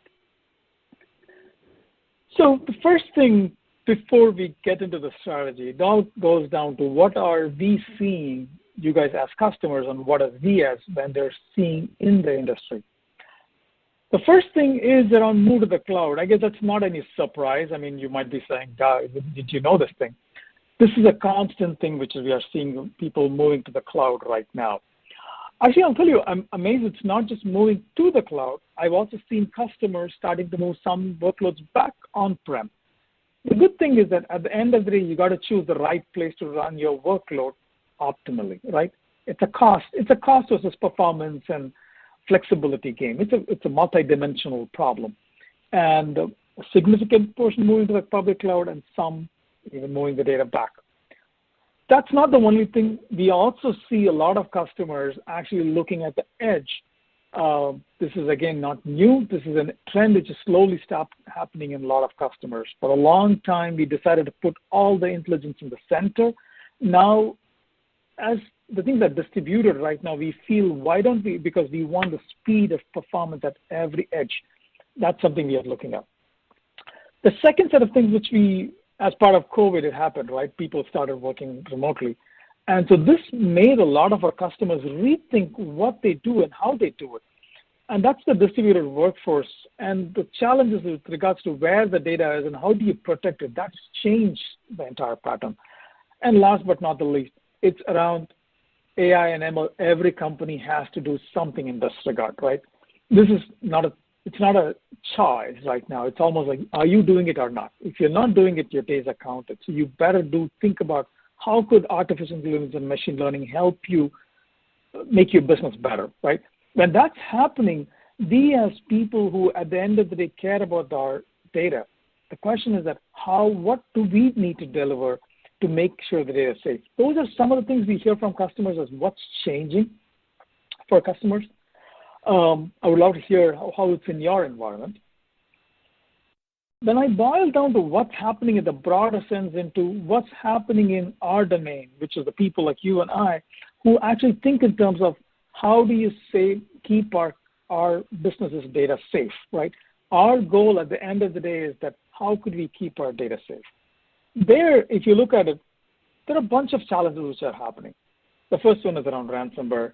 This should be no surprise to any of you, and you probably are saying, "Duh, didn't I know this thing?" It's like, I know. It's something you guys hear it all the time. And this is something I think if you're not worried about, you should be worried about healthily, because I've heard of horror stories, and I've not just heard, I should say, I've seen horror stories happen with customers, not customers, I'm lucky for our customers. I think our prospects, which sometimes who have been impacted. And it's tough. And I think that's something you should do enough to actually keep your data safe. That's the first one. The second one is around data regulations. People say, guys, it's not new. It's not new, but you know what happened earlier when we think in terms of data regulations and data safety, we thought keeping everything central is the best way. Sounds like a good strategy. But what happens is that now that every country is trying to implement their own, Europe has the GDPR, California decided to do CCPA, and then the healthcare actually has its own regulations. Everybody's trying to do different things. So we as people in the technology side of the house, how do we protect the data in the different places, in the different countries of the world? That's an important thing. And how do you do it at scale? That's a big part for us. And that is something we have to do. The next thing which I would probably talk about is, at the end of the day, our goal, as we talked about, is to keep the data safe. How do we keep the IT data guarded, right? Wherever the data is, that's something there. And the last but not the least is around cloud-native applications. There are a lot of vendors, I'm sure, who spoke to you today. And one of the things they talk about, oh, we have the best virtual machine backup solution. We have the best Kubernetes backup solution, things like that. People talk about it. While people think Kubernetes is nirvana, as we all know as practitioners that it is not a one-size-fits-all. Because even though we would like to modernize all of our application, you cannot do it overnight. I'm assuming it's obvious to all of you guys, but sometimes it's not obvious to our business, right? They think, oh, modernize. It doesn't happen overnight. You got to do it over time. The question is, how do we do that? That's a big part there. So that's the third thing. And that's where I tell people, even when you modernize your application, not all of them are going to be modernized overnight. That's number one. Number two, when you modernize, you have to pick and choose which parts are you going to modernize first, and then slowly capture the whole thing. Some people are lucky to start clean and then build only the modern way, which is the containers and Kubernetes and microservices. Great. But not a lot of us have the fortune. So in that particular case, we have to be able to protect the data in virtual machines, in applications, in services, in containers, all of them from a single infrastructure. That is something that you want simplicity for that. That's something to think of. Those are challenges which we see, and I would love to hear your thoughts. Before going much further, I thought, about the 5 points. I said, let's actually talk about what are the broader objectives are we trying to do. First one, obvious one, I guess, we got to keep our data safe. That's our primary thing. When we say data safety, safety itself is not the primary thing. It's about question is, can you get the data when the end users need it, where they need it? That's the safety aspect of it. That's the first one. The second one is that we got to make sure we are able to support multi-cloud architecture. People talk about saying, oh, you know what, some customers tell me, no, guys, no, I'm not going to be multi-cloud and everything. We just have on-prem today. We're going to add one more cloud, and that's basically it. Well, I would wish life was as clean as that. The problem is that businesses are dynamic. Business companies do acquire companies. And not only that, a lot of my customers, I'll tell you, start with one cloud, but at some point they decide they want to have a dual cloud strategy, similar to the dual vendor strategy they had in the on-prem world, and they want to have multiple. So that automatically brings in multiple clouds. And not only that, every cloud has a specialty, and you want to leverage the right cloud for the right workload. That's there. And the last thing I'll mention is that once you start having multiple clouds, you have to plan for data mobility. You have to be able to move data around across the board. That is something you should be able to do. And the second thing is that you should have the recoverability plan for across the different clouds. People say, why would I do that? The big thing is that even in a public cloud, I know as big as AWS is, as we all know, they've also had instances where their regions go down. It's not to downplay them, but at the end of the day, there are mechanics and physics and networking and things like that, which things do break. You got to be prepared for that. That's why recoverability is critical within the cloud as well as cross cloud. Something to think of. So now let's go to what are the 5 things which I would recommend. I'm just trying to boil it down into a very simple set of 5 things which I want customers to actually think of all the time. I'll go through each one of them. I'm not going to spend time here. The first one is like I'd say, policy should leave no room to be lost in translation. Sounds like a long name. The whole idea is that when we as IT, people running our infrastructure, the first thing we go talk to business saying, hey, what's your recovery? What's your requirement for compliance? What's your data safety requirements? Things like that, right? We talk to them about it. They give us a bunch of requirements. The question comes down, traditionally what people have done is taken the requirements and give it to there's a team in the middle, and then they give it to the person doing the data protection saying, here are the requirements, go do it. The problem is that your data protection software typically doesn't understand the business requirement. So people actually try to come up with, I think they said this one. They said they want data in 4 hours, meaning I got to set up jobs every 4 hours. I got to do this retention. I got to set this thing. They try to do all this small things, and they're like, if you look at the traditional backup software, like 10 different screens you set up before your backups are fully set up. Well, that's nice. 90% of the time, the guy or girl will get it right. The problem is that it is very error prone, because from the time the business tells the requirement to what's implemented, very different. At the end of the day, in the data protection world, there are only 3 things which people have to know, right? How long do you want to keep the data? How often you want to back up? How long do you want to keep it? And then how much time do you have to recover? Those are 3 simple questions we have to be able to answer. And then when that's there, then everything else, the system should take care. We believe when you choose your solution, please choose a solution which allows you to tell it in simple language, it takes care of the rest of the translation. Because anytime we humans translate between the different departments, we will have the telephone game. We don't want that to actually happen. I've seen so many instances where I thought they wanted 4 hours, but I set up 3 jobs, and I didn't realize that one job will run over the other and it didn't happen. That's just hard. You don't want to do that. So please make sure your backup software is responsible, you are not responsible for doing all this translation. Because the backup software is supposed to be built for that. Let's make sure that happens. The policy should be one place where you set it up and you define what you want, and the system should take care. So choose a solution which actually allows you to do that. Don't do manual translation. That's the first one, right? The second one I would tell you is around sizing. I tell people, eliminate sizing. They say, what do you mean eliminate sizing? Yes, because if you think about it, I think sizing is almost like the biggest guessing game happens in the IT industry. Because I'll tell you real examples, which I remember when I used to be in IT side of the house, you go to and ask a database administrator, how big is your database going to be in 2 years, 3 years, whatever. He or she will look at the existing database, which is like 20 gig, 50 gig, whatever. They'll say, oh yeah, 50 gig, but it's going to grow, all that stuff. It's going to be 500 gig, so give me 500 gig space. It's kind of crazy because you're 50 right now. Do you think it's 500? Maybe it will grow. Maybe it will still remain the same thing, right? So that's one thing you probably want to actually plan for, right? So that is one thing we always tell people, make sure don't do the sizing guessing game. You want your infrastructure to be dynamic.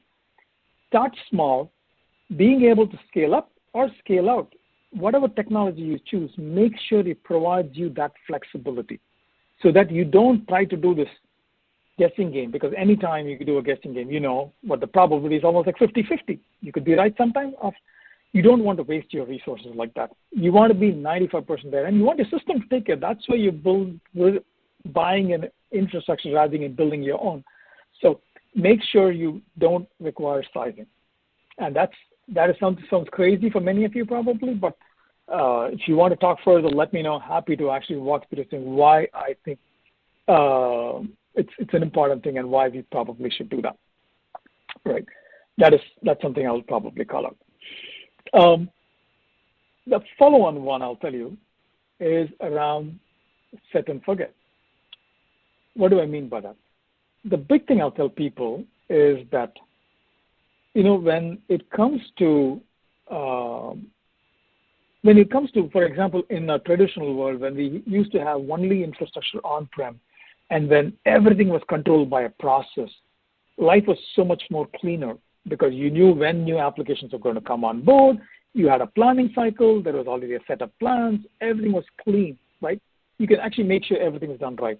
But as you know, whatever policies you put in place, whatever checks in place, things will appear without your knowledge because there is somebody thought they had to do it fast. That's number one. Number two, especially when you go to the public cloud, the reason business decided to go to public cloud is because we want agility, speed, right? When you want to go to speed, a big part for customers is that how does your things like backup and DR don't slow down the production? That's slow down the deployment of new infrastructure. That is one thing there. That's where I just think whatever technology you choose, please make sure it will allow you to do set and forget. You should not have to babysit your environment. Sounds crazy, but it's possible. I'll tell you, it is definitely possible. You should be able to set it once, tell it what to actually pick up. In case there is a problem, it should tell you. Otherwise, you should not have to worry about it. Because I can tell you, we have customers, for example, there are people who manage hundreds of terabytes with this one. And typically when you have hundreds of, I can tell you a customer with like 1.3 petabytes of data, and they log into the system probably once a week for like an hour or so just to make sure everything is okay, just for their own safety. Again, they didn't have to do that, but that's what they do. That's the kind of thing. These are things which people used to spend one guy or girl's time, full time on managing this infrastructure. They don't have to do that. It's not about our solution. It's about you choosing the right infrastructure so that you don't have to manage it day in and day out. There should be default. The system should automatically pick up new applications, new virtual machines, new containers appearing in the infrastructure. It should automatically protect them and make sure there is no application left unprotected. Might sound like a little wish list, but it's definitely possible. And let us know, and happy to actually talk further if you have any questions. The fourth item is around ransomware DR. People, when I typically ask this question to many customers, some of them say, oh, we have DR. The question I ask them is that, how much infrastructure do you have for DR for? Meaning, how many do you have DR for all of your applications? And the typical response is, oh, no, we have DR. We have DR for about 10% to 15% of our applications. While that's great, what happens to the rest of the 85%? That's a challenge, right? I could tell you real instances where when a ransomware happened, it took a customer 4 days before they could start recovering data because the investigators said, stop it, we got to do forensics and we cannot do it, right? That's what they had actually told us. So things like that people happen. So that's one of the reasons I'll tell you, when you plan your infrastructure, try to have DR for all of your applications and virtual machines, not just a select one. The reason ransomware DR is different than your traditional DR. Your traditional DR, you want the most recent data to be up and running immediately because you're doing traditional DR because of a hurricane, a flood, and an earthquake, and so on, right? Whereas the ransomware DR is very different. And something bad happens, you got to not say, I want to flip the switch immediately. You want to find the right, good point in time and be able to recover. That's why the ransomware DR is very different, right? Something for us to think of. So our recommendations would be, make sure to actually have disaster recovery, make sure to protect all of your data, make sure you have infrastructure, something like a public cloud where you can spin up. You don't have to pay for infrastructure till you really use it. That is something you should be able to do, right? Don't spend unnecessary money, but have a DR. That's where the cost-efficient ransomware DR is so critical. It's different than traditional DR. Just something to think of, and please plan for it. The last item in this mention, as I'll tell you, is being cost-efficient. I know it sounds crazy, because a lot of times when you think about it, I can tell you all the things, all the good things you got to do, but at some point you might come back and say, guys, how am I going to do all this without the cost aspects? That's why when you choose, there's always a cost attribute you have to provide for your business. The question you got to think of is that simple set of best practice I would say is that when you're doing it, please don't look at the cost of the software. In many cases, the cost of the software as a service, I would say, is probably only a quarter of what you do. There's significant more spend on the infrastructure required to run it, the kind of storage you back it up to. Is it Are you trying to leverage the public cloud? Do you have a choice of data? Because you want the choice to get the right cost-efficient storage. You want to get the right kind of storage to put your data based on your compliance need, based on how long you have to keep it. You should be able to do that and put the right data in the right place. And that way, the cost profile is maintained. So that's an extremely important there. Again, so this is the one thing, again, I would tell you is that try to make sure you have a choice of storage. Don't get stuck with the vendor-delivered storage. That's a big part. You should have the flexibility in choosing what you want. You should be able to choose the cloud of your choice. You should be able to choose so that you don't pre-commit, because sometimes people say, oh, yeah, you can do with us. We are SaaS, but you got to commit for 3 years. If that's what it is, that's not a true SaaS. I mean, you should be able to, true SaaS is something you should spin up when you want. If you don't want, spin it down. That's confident. That's something you should be able to do that. Those are things which I would tell you should be able to look at, and you should be able to get that. And that's something I would recommend. So since I'm just almost running out of time, I'll give you a quick rundown. The thing is that, again, these are just 5 steps which I would recommend all of you guys look at. Please don't lose in translation. Find infrastructure which actually can understand your policies. Do that. That's the first one. Second one is don't do sizing. As soon as you do sizing, you're guessing and you're going to waste your resources. Don't do that, please. Third thing, make sure you actually get to a system which actually lets you set and forget, where you don't have to do babysitting. You have 1,000 things to do in your infrastructure. This is the last thing you want to be spending your time on. The fourth thing, please make sure when you have DR, try to get DR for all of your applications. Make sure, and the last thing is, please make sure you're doing cost efficiently. You don't have to break the bank to accomplish all of this stuff. There are ways to do that. Happy to actually talk more about it, but that's something there. So quick thing, I know one of the topics I talk about ransomware DR. If you guys are interested, there's a simple white paper. Again, there's no this one. It's in one of the things. You can actually download it and read it. I would strongly encourage you guys to do that. And that said, I know we talked a lot of infrastructure. I know I rushed through it quickly. If you have any questions, want to talk about it, not about sales or selling the product, but understanding why we set some of this information, what are some of the things you could be doing, or want to discuss with any of the data protection guys who live and breathe data protection all the time, let us know. info@haiku.com. Would be very happy to talk with you guys and talk more. So, Jess? Hi, that was awesome. Thank you so much, Surveya. What a wonderful presentation. And thank you for sticking around to answer some questions. Thank you. All right. Before we jump in, I'm just going to, and I know you've got some resources up. I'll come back to those, but I do want to get this poll question out to all of you. We want to know what further information you would like to hear from Haiku. So do take a moment and fill that out. And in the meantime, we are going to jump into some questions. I just have to read this out because somebody actually sent us a haiku. So this is a yoga haiku, and it's, I'd go to yoga, but they don't serve donuts there. Namaste right here. Well done, Dr. Robert Desmond. That's you get a gold star today. Okay. Well, Steve is wondering, how can you build policies for a decentralized organization? If you have different locations, you have different policies, different rules that might apply. Could you repeat it? Sorry, one second. I just so sorry. Steve is wondering how to build policies for a decentralized organization. So if you have different locations with different rules, essentially different countries and governments. That's a great question. Absolutely. That's a great point. So the big thing I would tell you is that first is, as always, we talked about understanding your customers' requirements. Let's say you have a set of policies for different countries, right? I mean, let's say you have your different. See, the good thing I'll tell you is that as we boil it down for most organizations, what we see is that there's a common set commonality. I would say majority of them are common with regards to how long you want to keep it, what do you do, and so on. The big things where customers run into is around data sovereignty. That's number one. And number two is data locality. Where do you put the data? That becomes the second big aspect for customers, right?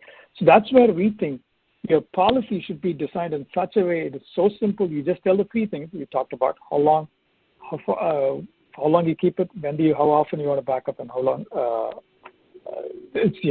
fast you recover. That's there. In addition to that, you should be able to specify your locality, because that's number one.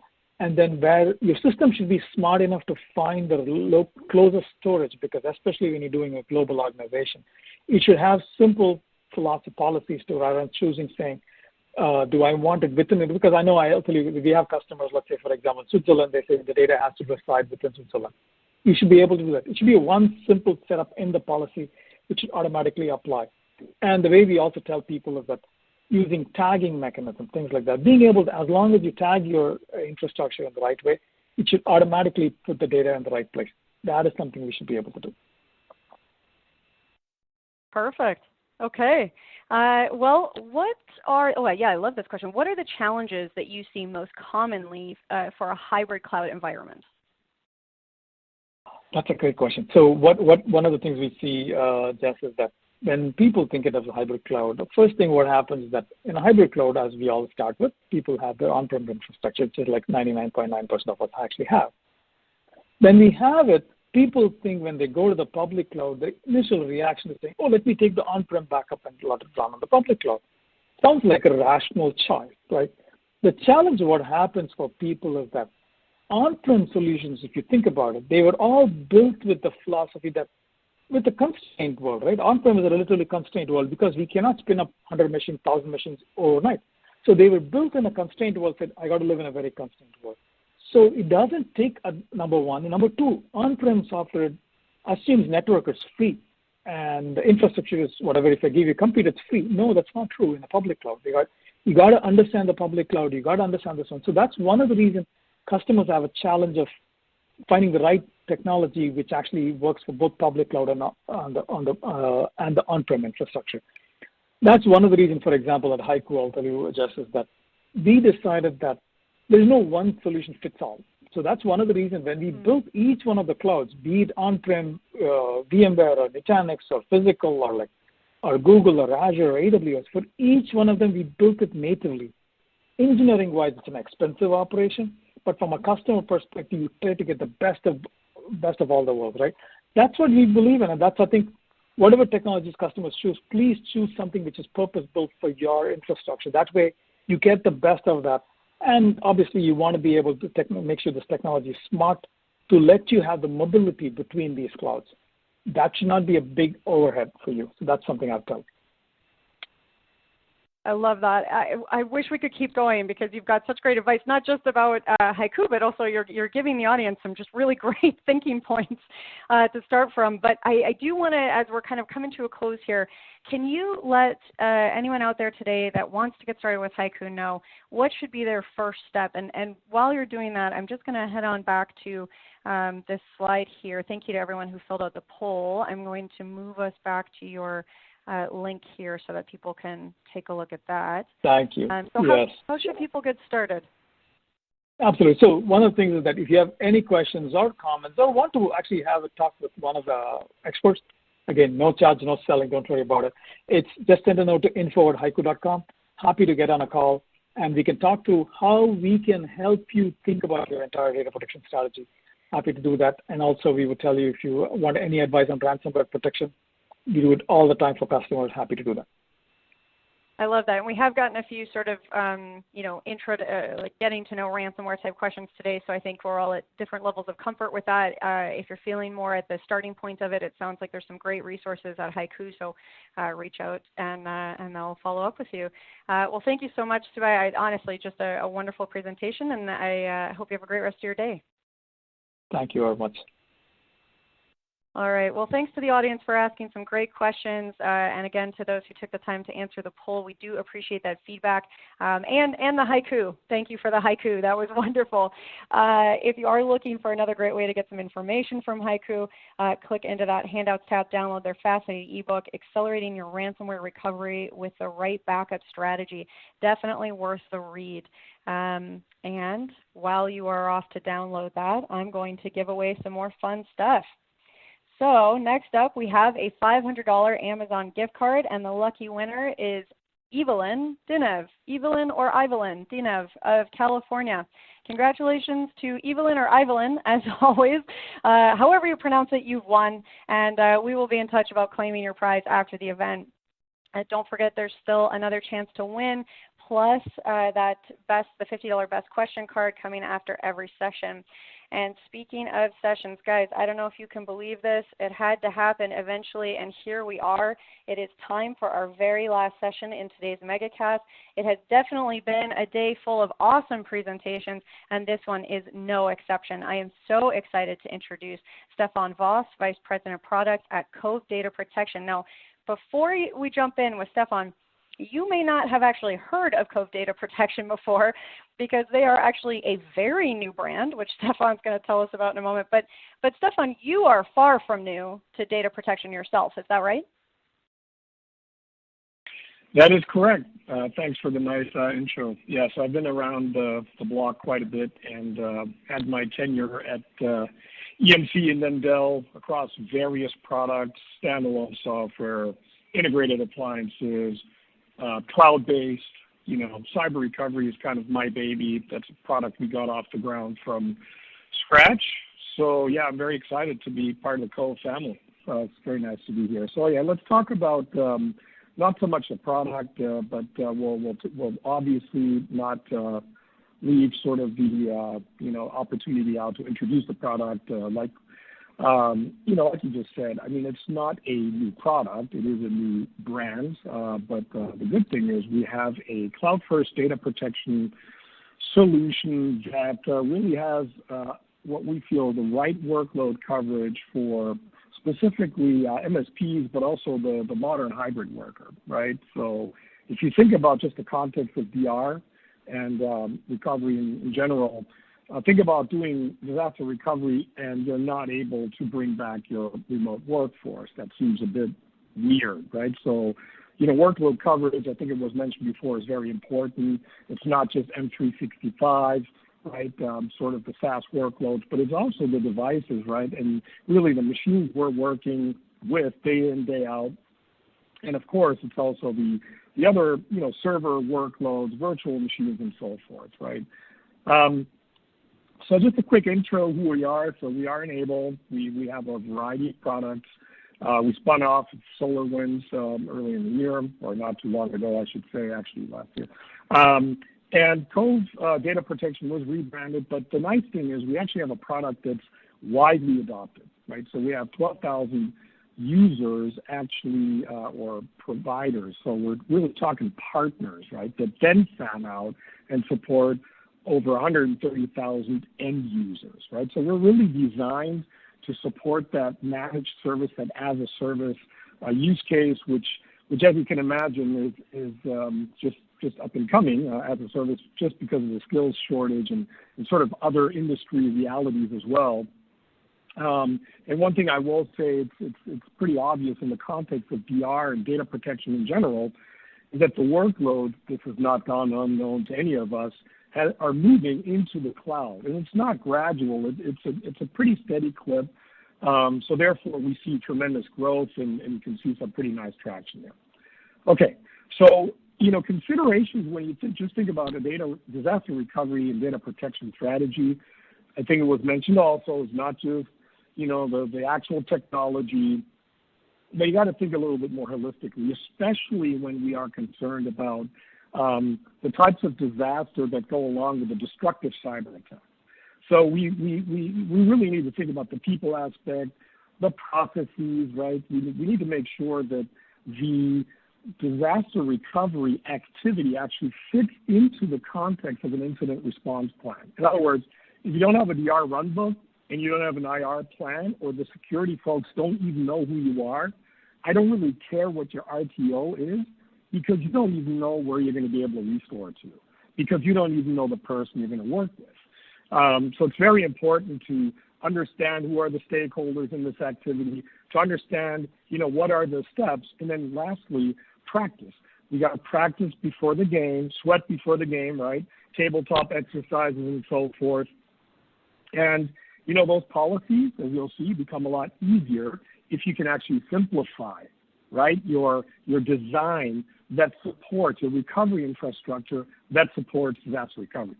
Now, we can't just turn a blind eye to sort of the left of breach, if you will, or left of boom side. So all things detection, two-factor authentication are not only a Cat 1 if not done, but they're clearly very important supporting activities, especially when you're concerned about having to recover from a ransomware attack, right? So it can't be that you have a very nice sort of isolated copy somewhere, but you're wide open because you're not up to the right patch levels and so forth.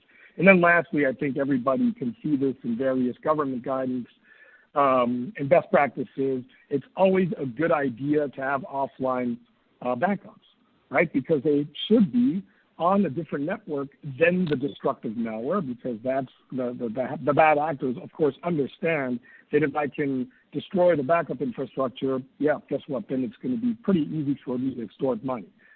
So that's something to avoid. So those are just some considerations for the overall strategy. So now that we want to kind of like settle in a little bit on the product, I figured we shift gears a little bit and try to rebut like 3 myths, right? It's just all about a little bit thought-provoking. Let's challenge our thinking. We've been conditioned to think a certain way when it comes to data protection. I mean, I've been doing this for a long time, as many of my peers here on the call, and, we've just been conditioned to think a certain way.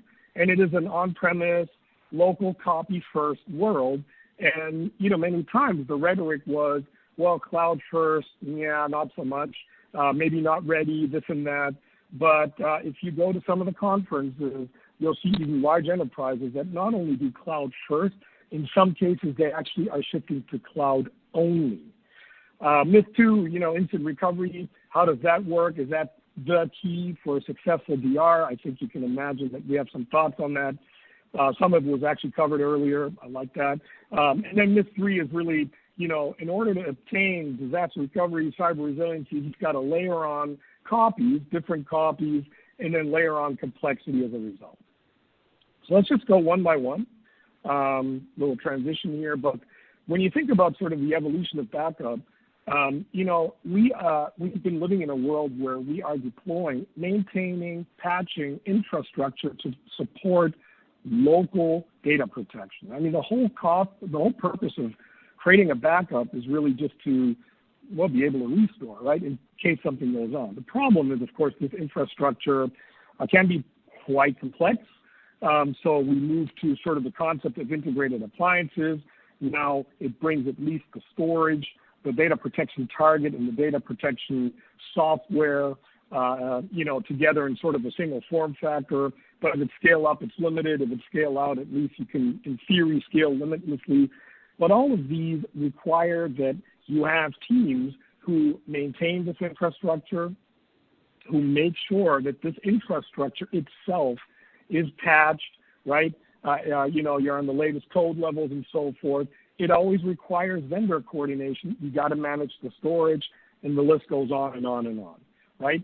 So we are seeing a lot of growth in that very right model. We're not the only vendor that is playing in that, but that means we are taking the data from the agent and we're putting it or the source, and we're moving it into the cloud.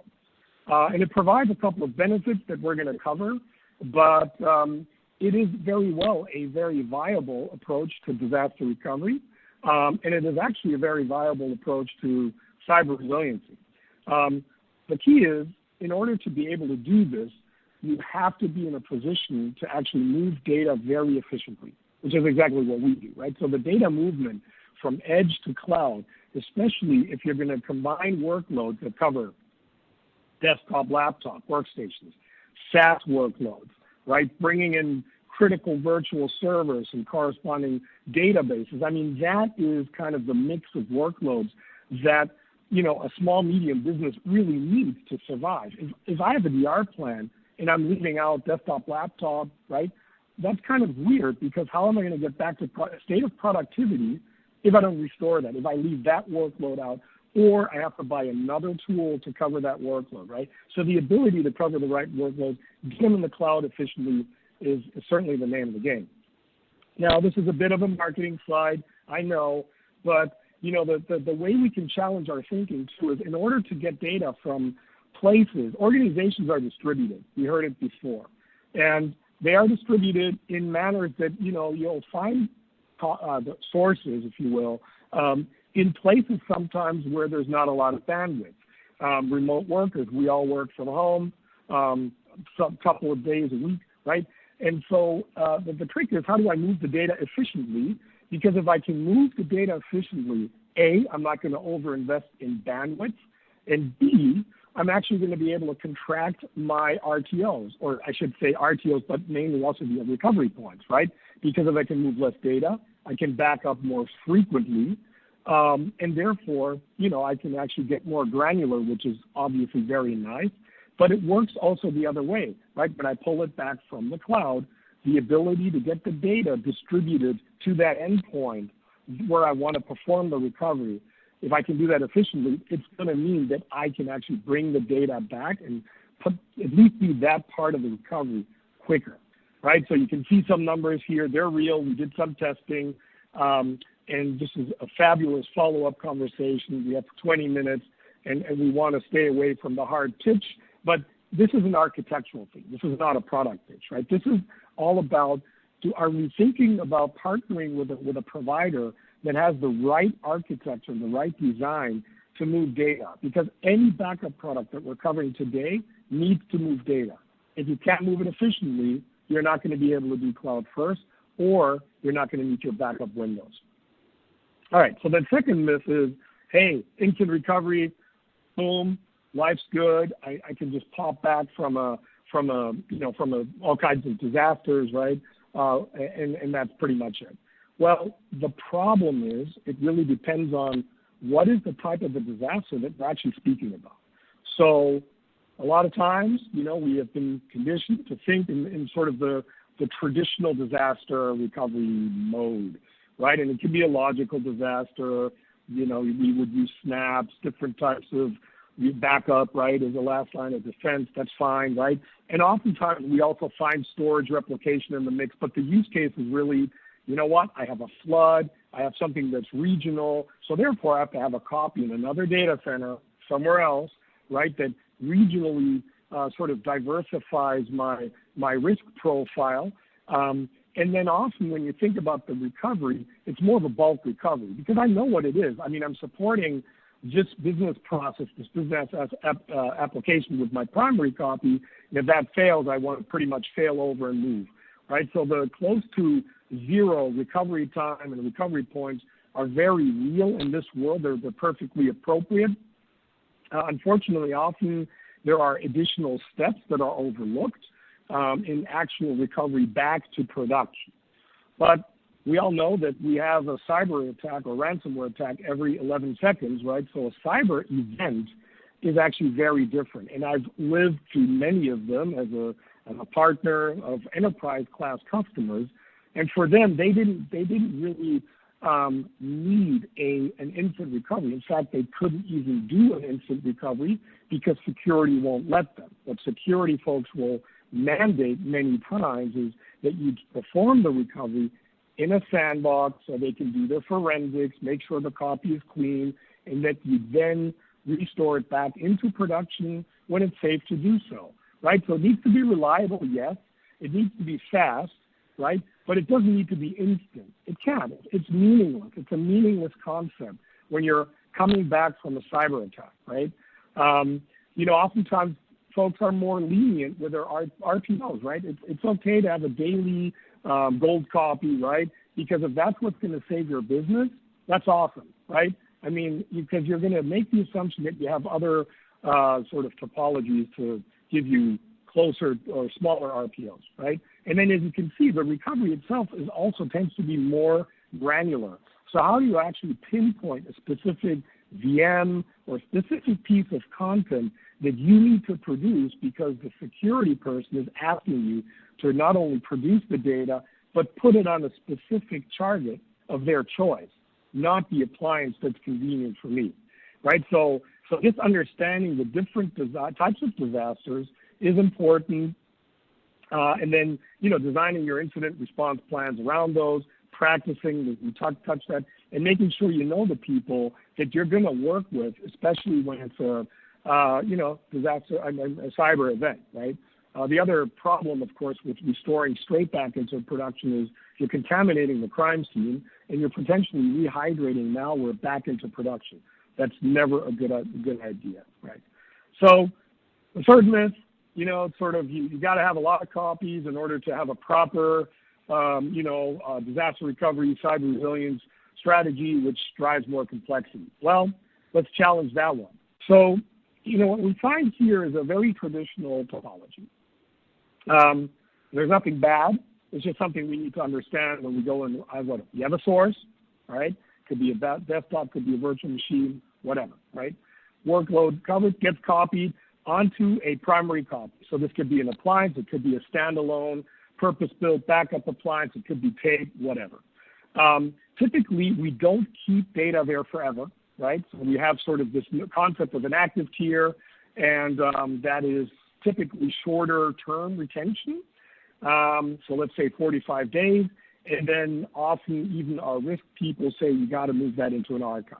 So the concept of tiering the data that's older into the cloud was born, and it clearly helps with just storage management because capacity is finite, so I got to put it somewhere. But also the idea was storage in the cloud can obviously be cheaper. The problem is we're now adding another policy, right? So I have to now think about what's the split between active data and passive data. And in the UI, I need to be thinking about when do I cut over, when do I apply archiving, right? As opposed to sending data directly into the cloud and then essentially just getting the benefit of long-term retention as a policy attribute of policy number one. There's a dramatic simplification. Second thing we typically see is we often replicate in bulk from that local copy, that copy number one, let's say that's a storage system or an integrated appliance, to an appliance that's in another data center. Because again, we have sort of these regional disasters that we worry about. Well, guess what? Now we have to layer on a policy that talks about what is the replication frequency of that, and how often do I do it? How long do I keep the data on the second copy? And then lastly, we have our vault, right? Because I can't have everything on the network, so can I put something into a vault, something that's isolated? So I would have to have a third policy, right? And when I say third policy, there's different frequencies and retentions, right, that have to be thinking about for each one of those. Whether you govern that in a single UI or not is completely irrelevant. The fact that we're setting different retention periods for each one of those copies and frequencies, and whether I apply immutability, worm locking or not, is complicated. So the question really becomes, how do I really coordinate them? Or can I just consolidate these policies down to one, have an offsite copy by default, and then have an optional copy that's on-site, right? So it's just a different design approach, and it would make a lot of these questions a lot simpler, right? Because if you don't simplify this topology, then you're going to have a very complicated runbook. Think about the tabletop exercise for something like this, right? So the idea is, let's challenge our thinking. Can we move it to the cloud where it's inherently isolated, where you have one policy combined with long-term retention first, and then have a secondary copy that's on-site as opposed to the other way around as an option? It would certainly make the DR runbook a whole lot easier. So what this then also means from a cyber perspective, if we're concerned about being able to recover from a disruptive cyber attack, ransomware attack, is, well, we have different attack vectors, and I apologize for the eye chart, but we have business email compromise, someone steals Stefan's credentials, credential harvesting happens. If I have the right privileges, I will be able to compromise the backup infrastructure. The catalog, I can destroy the catalog, I can destroy the media server, and I can actually destroy the backup copy. And if you think this doesn't happen, read the Conti, read different ransomware distributions where this happened in a highly automated manner. I've witnessed this happening even for retention-locked copies that were on-premise. Whenever it's on the network, it is fair game. It's just an arms race. Who's more sophisticated? So the idea then always is, well, how do I maybe reduce my attack vector? And this is really the concept about, well, if we have a cloud, whether that's the enabled data center, right, or whether it's a hyperscaler, really is irrelevant. I am inherently putting the copies and the associated backup and disaster recovery infrastructure, right? I'm putting that outside of the reach of the bad actor, right? At least it's really hard, a lot harder to get to. So the attack vector is simplified. And then, of course, the secondary benefits are all of this will be patched for you. So you don't have to worry about, try to patch a storage target, as an example, or an infrastructure that's sitting in an isolated vault, a dark site. Like, good luck with that, right? That is super complicated. In this case, we really have sort of an approach that inherently just gives you that side benefit of reducing the attack surface, eliminating really the need for you to worry about storage management and so forth, right? But also really giving you faster, up-to-date security patches, which is what you want for that infrastructure. And then, oh, by the way, I hope all the vendors are applying this, but, we should really be concerned if we do not have multi-factor authentication implemented. Now, that doesn't mean, it's a little bit of an exaggeration. The attack vector and the risk never goes down to zero. I get it. But it is remediated. It's a lot more secure. It's for that reason consider a Cat 1, Category 1 security incident if you don't support MFA. So we're really not only giving some nice benefits here from an administrative perspective, but we're also reducing our attack surface with cloud first, which is why it makes it very valuable.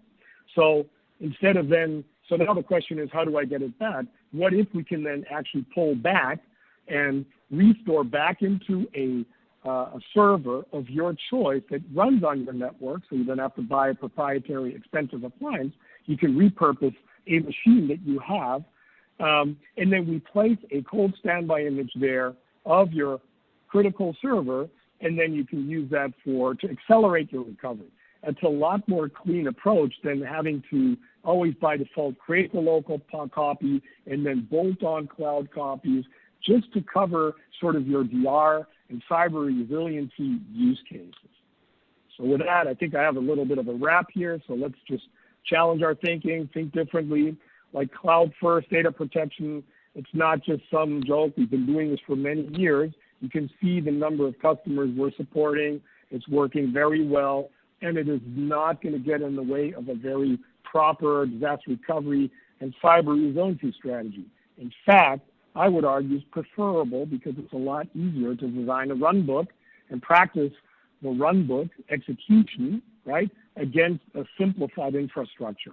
2, instant recovery is not the key. It's obviously helpful, but it is not the reality when you're really thinking about how do I restore back into production. So it's more important to look for what automation do we have? Do we have automation to bring back the backup catalog or whatever it may be, or to bring the copy, the standby copy, onto a target of your choice with great degree of flexibility versus having a mounted VM somewhere that you're only going to use temporarily anyway, right? And so, and obviously, in order to get isolation, you don't need to have layer on necessarily immutability, worm locking on an exposed copy that's on the network to then replicate it into another site to then create a vault, right? It just adds a lot of complexity. There's a cleaner way to do it.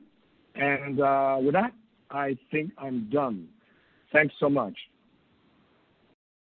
Well, thank you, Stefan. What a great final presentation for today's MegaCast. I love that myth-busting approach. I think there's so much information, misinformation, or misapplied information out there. So that was a really cool kind of approach to that. Thank you. Thank you very much. So let's see what kind of questions we have. Yeah. Let's jump in. Okay, so I think where I want to start here, using appliance-free direct-to-cloud backup. If I choose to back up some part of my data on-prem, am I going to get charged twice? That's an interesting question. Is that separated out the cloud and on-prem? Certainly. I mean, well, look, so we don't charge by capacity, by the way, which is, I think, super cool because it's a nightmare to worry about what's front-end terabyte, back-end terabyte, whatever. So we have a simplified pricing, but obviously the fewer copies you have, the less money you're going to spend, right? So that I didn't even get into that. I just got into the management complexity, the policy reconciliation complexity, right, in that topology.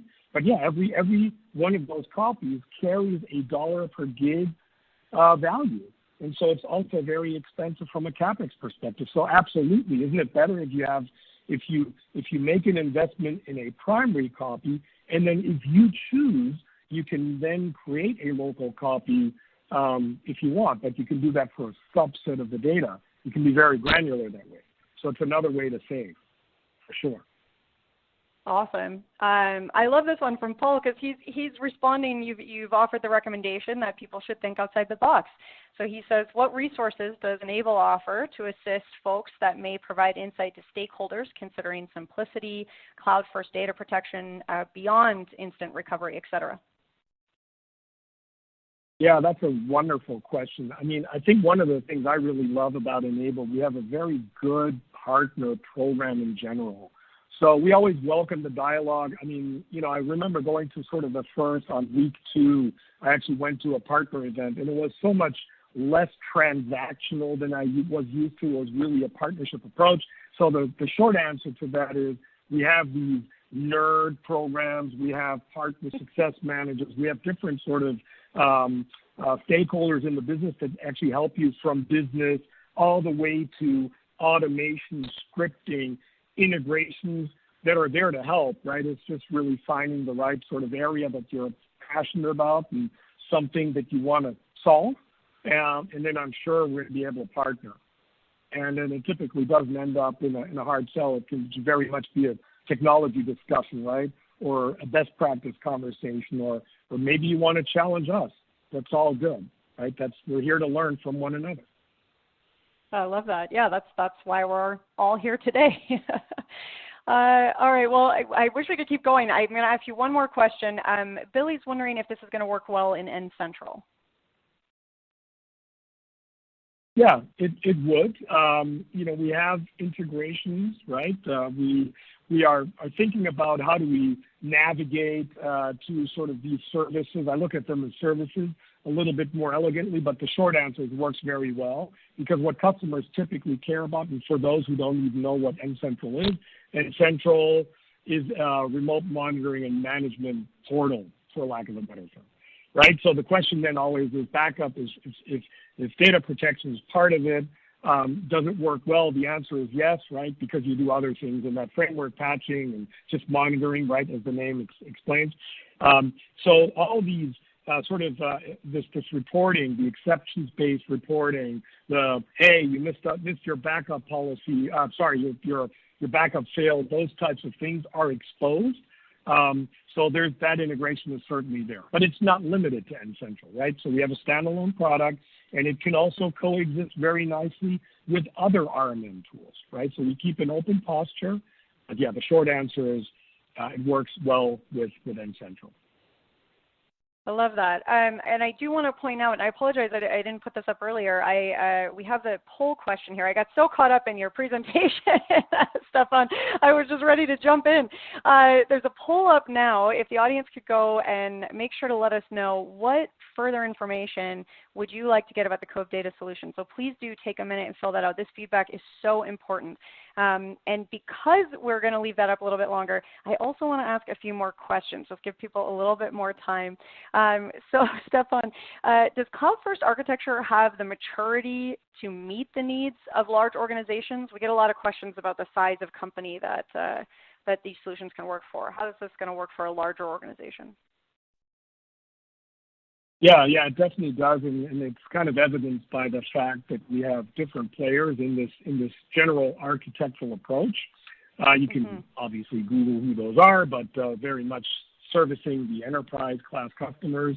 So obviously, companies are working, including Enable, are working through a couple of key concepts, right? One is, how do you move the data efficiently? I just mentioned that. So we have a very nice architecture that accommodates, because if you can't do that, You're not going to meet your backup window.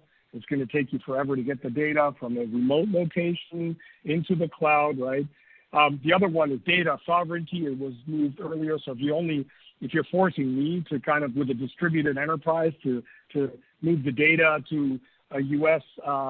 Sort of a data center, but I'm in Germany, that's not going to work. So the ability to specify in the UI, right, the data centers that I want to respect for data, we can do that, right? And then lastly, the recovery. So the disaster recovery type scenarios, we want to solve for those as well. And I think I just described that can be done very elegantly through concepts like let's just have a standby image that's ready for you to consume. And maybe one thing I will say, with all of this said, it's very important that for whatever the workload coverage is, I'm very passionate about the mix that we support, is that you can manage this centrally. So having a SaaS control plane that does active management, right, in a multi-tenant way so that you can support organizations, sub-organizations, and their corresponding sites is really the type of stuff that gives you sort of that enterprise readiness. Because if you can't do that, you cannot really operate in an as-a-service model, and you're not going to be able to charge back and do these other wonderful things. And I think then in that case, you're really not enterprise ready, in my view.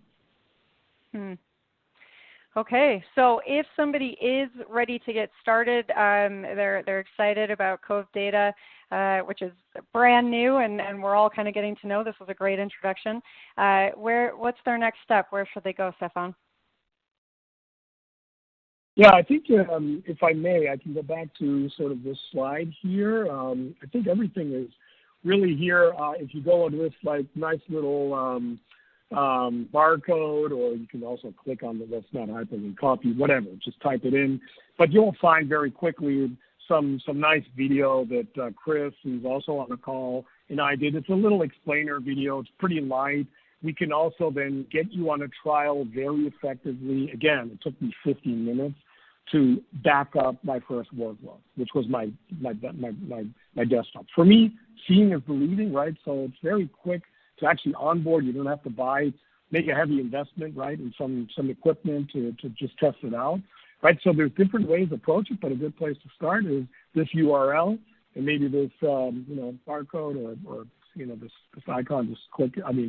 Hold your camera and hopefully stuff will pop up and learn more, and then reach out. I love that. I think that's great. Okay, make sure you've got that QR code and the link.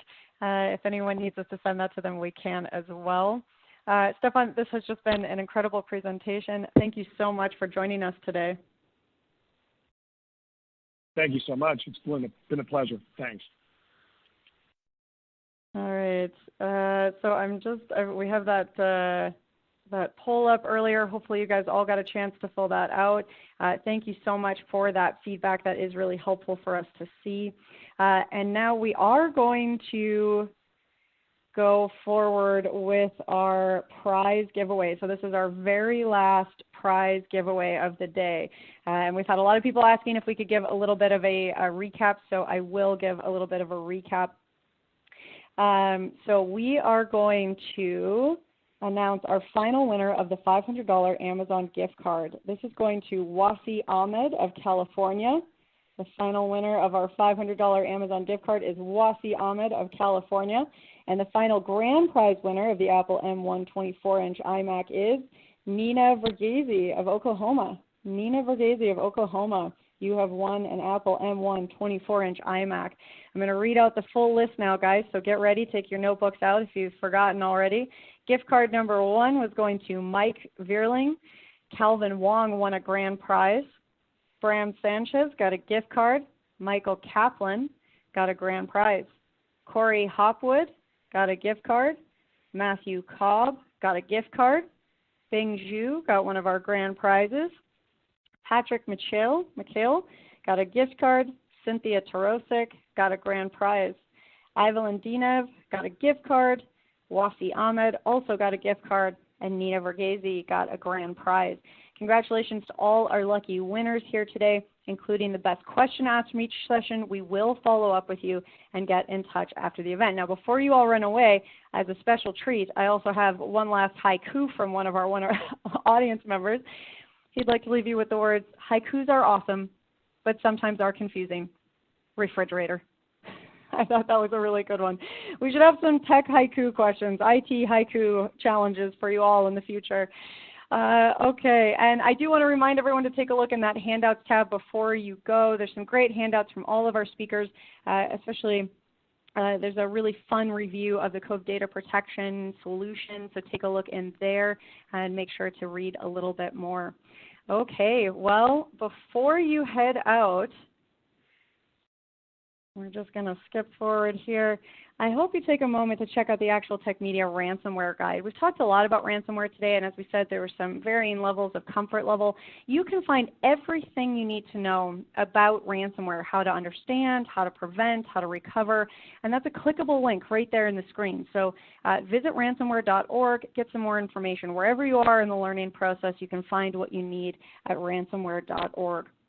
And if you are at the event today and you would like to chat with us about presenting on a future EcoCast or MegaCast event, we would love to hear from you. So reach out via email at connect@actualtechmedia.com, and we would love to hear your ideas. All right, well, with that, on behalf of the Actual Tech Media team, I want to thank all of our speakers from Zetto and TierPoint, Pure Storage, Unitrends, Rubrik, Trilio, Haiku, and Cove Data Protection from Enable for making this event possible. And a very special thank you to all of you for attending and asking some absolutely fabulous questions.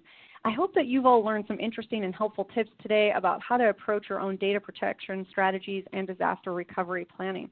You know, Ned warned us at the top that this could all be a marathon. I feel like today we all got in an awesome training session together. So hopefully you're all feeling like you have a little more clarity on possible goals, tools, and how to get to that finish line. And before you take off today, be sure to mark your calendars for the virtual summit coming up next week on Wednesday, May 18th. We will be talking about all things cloud, tools, products, and services critical to cloud migration, security, sustainability, and success.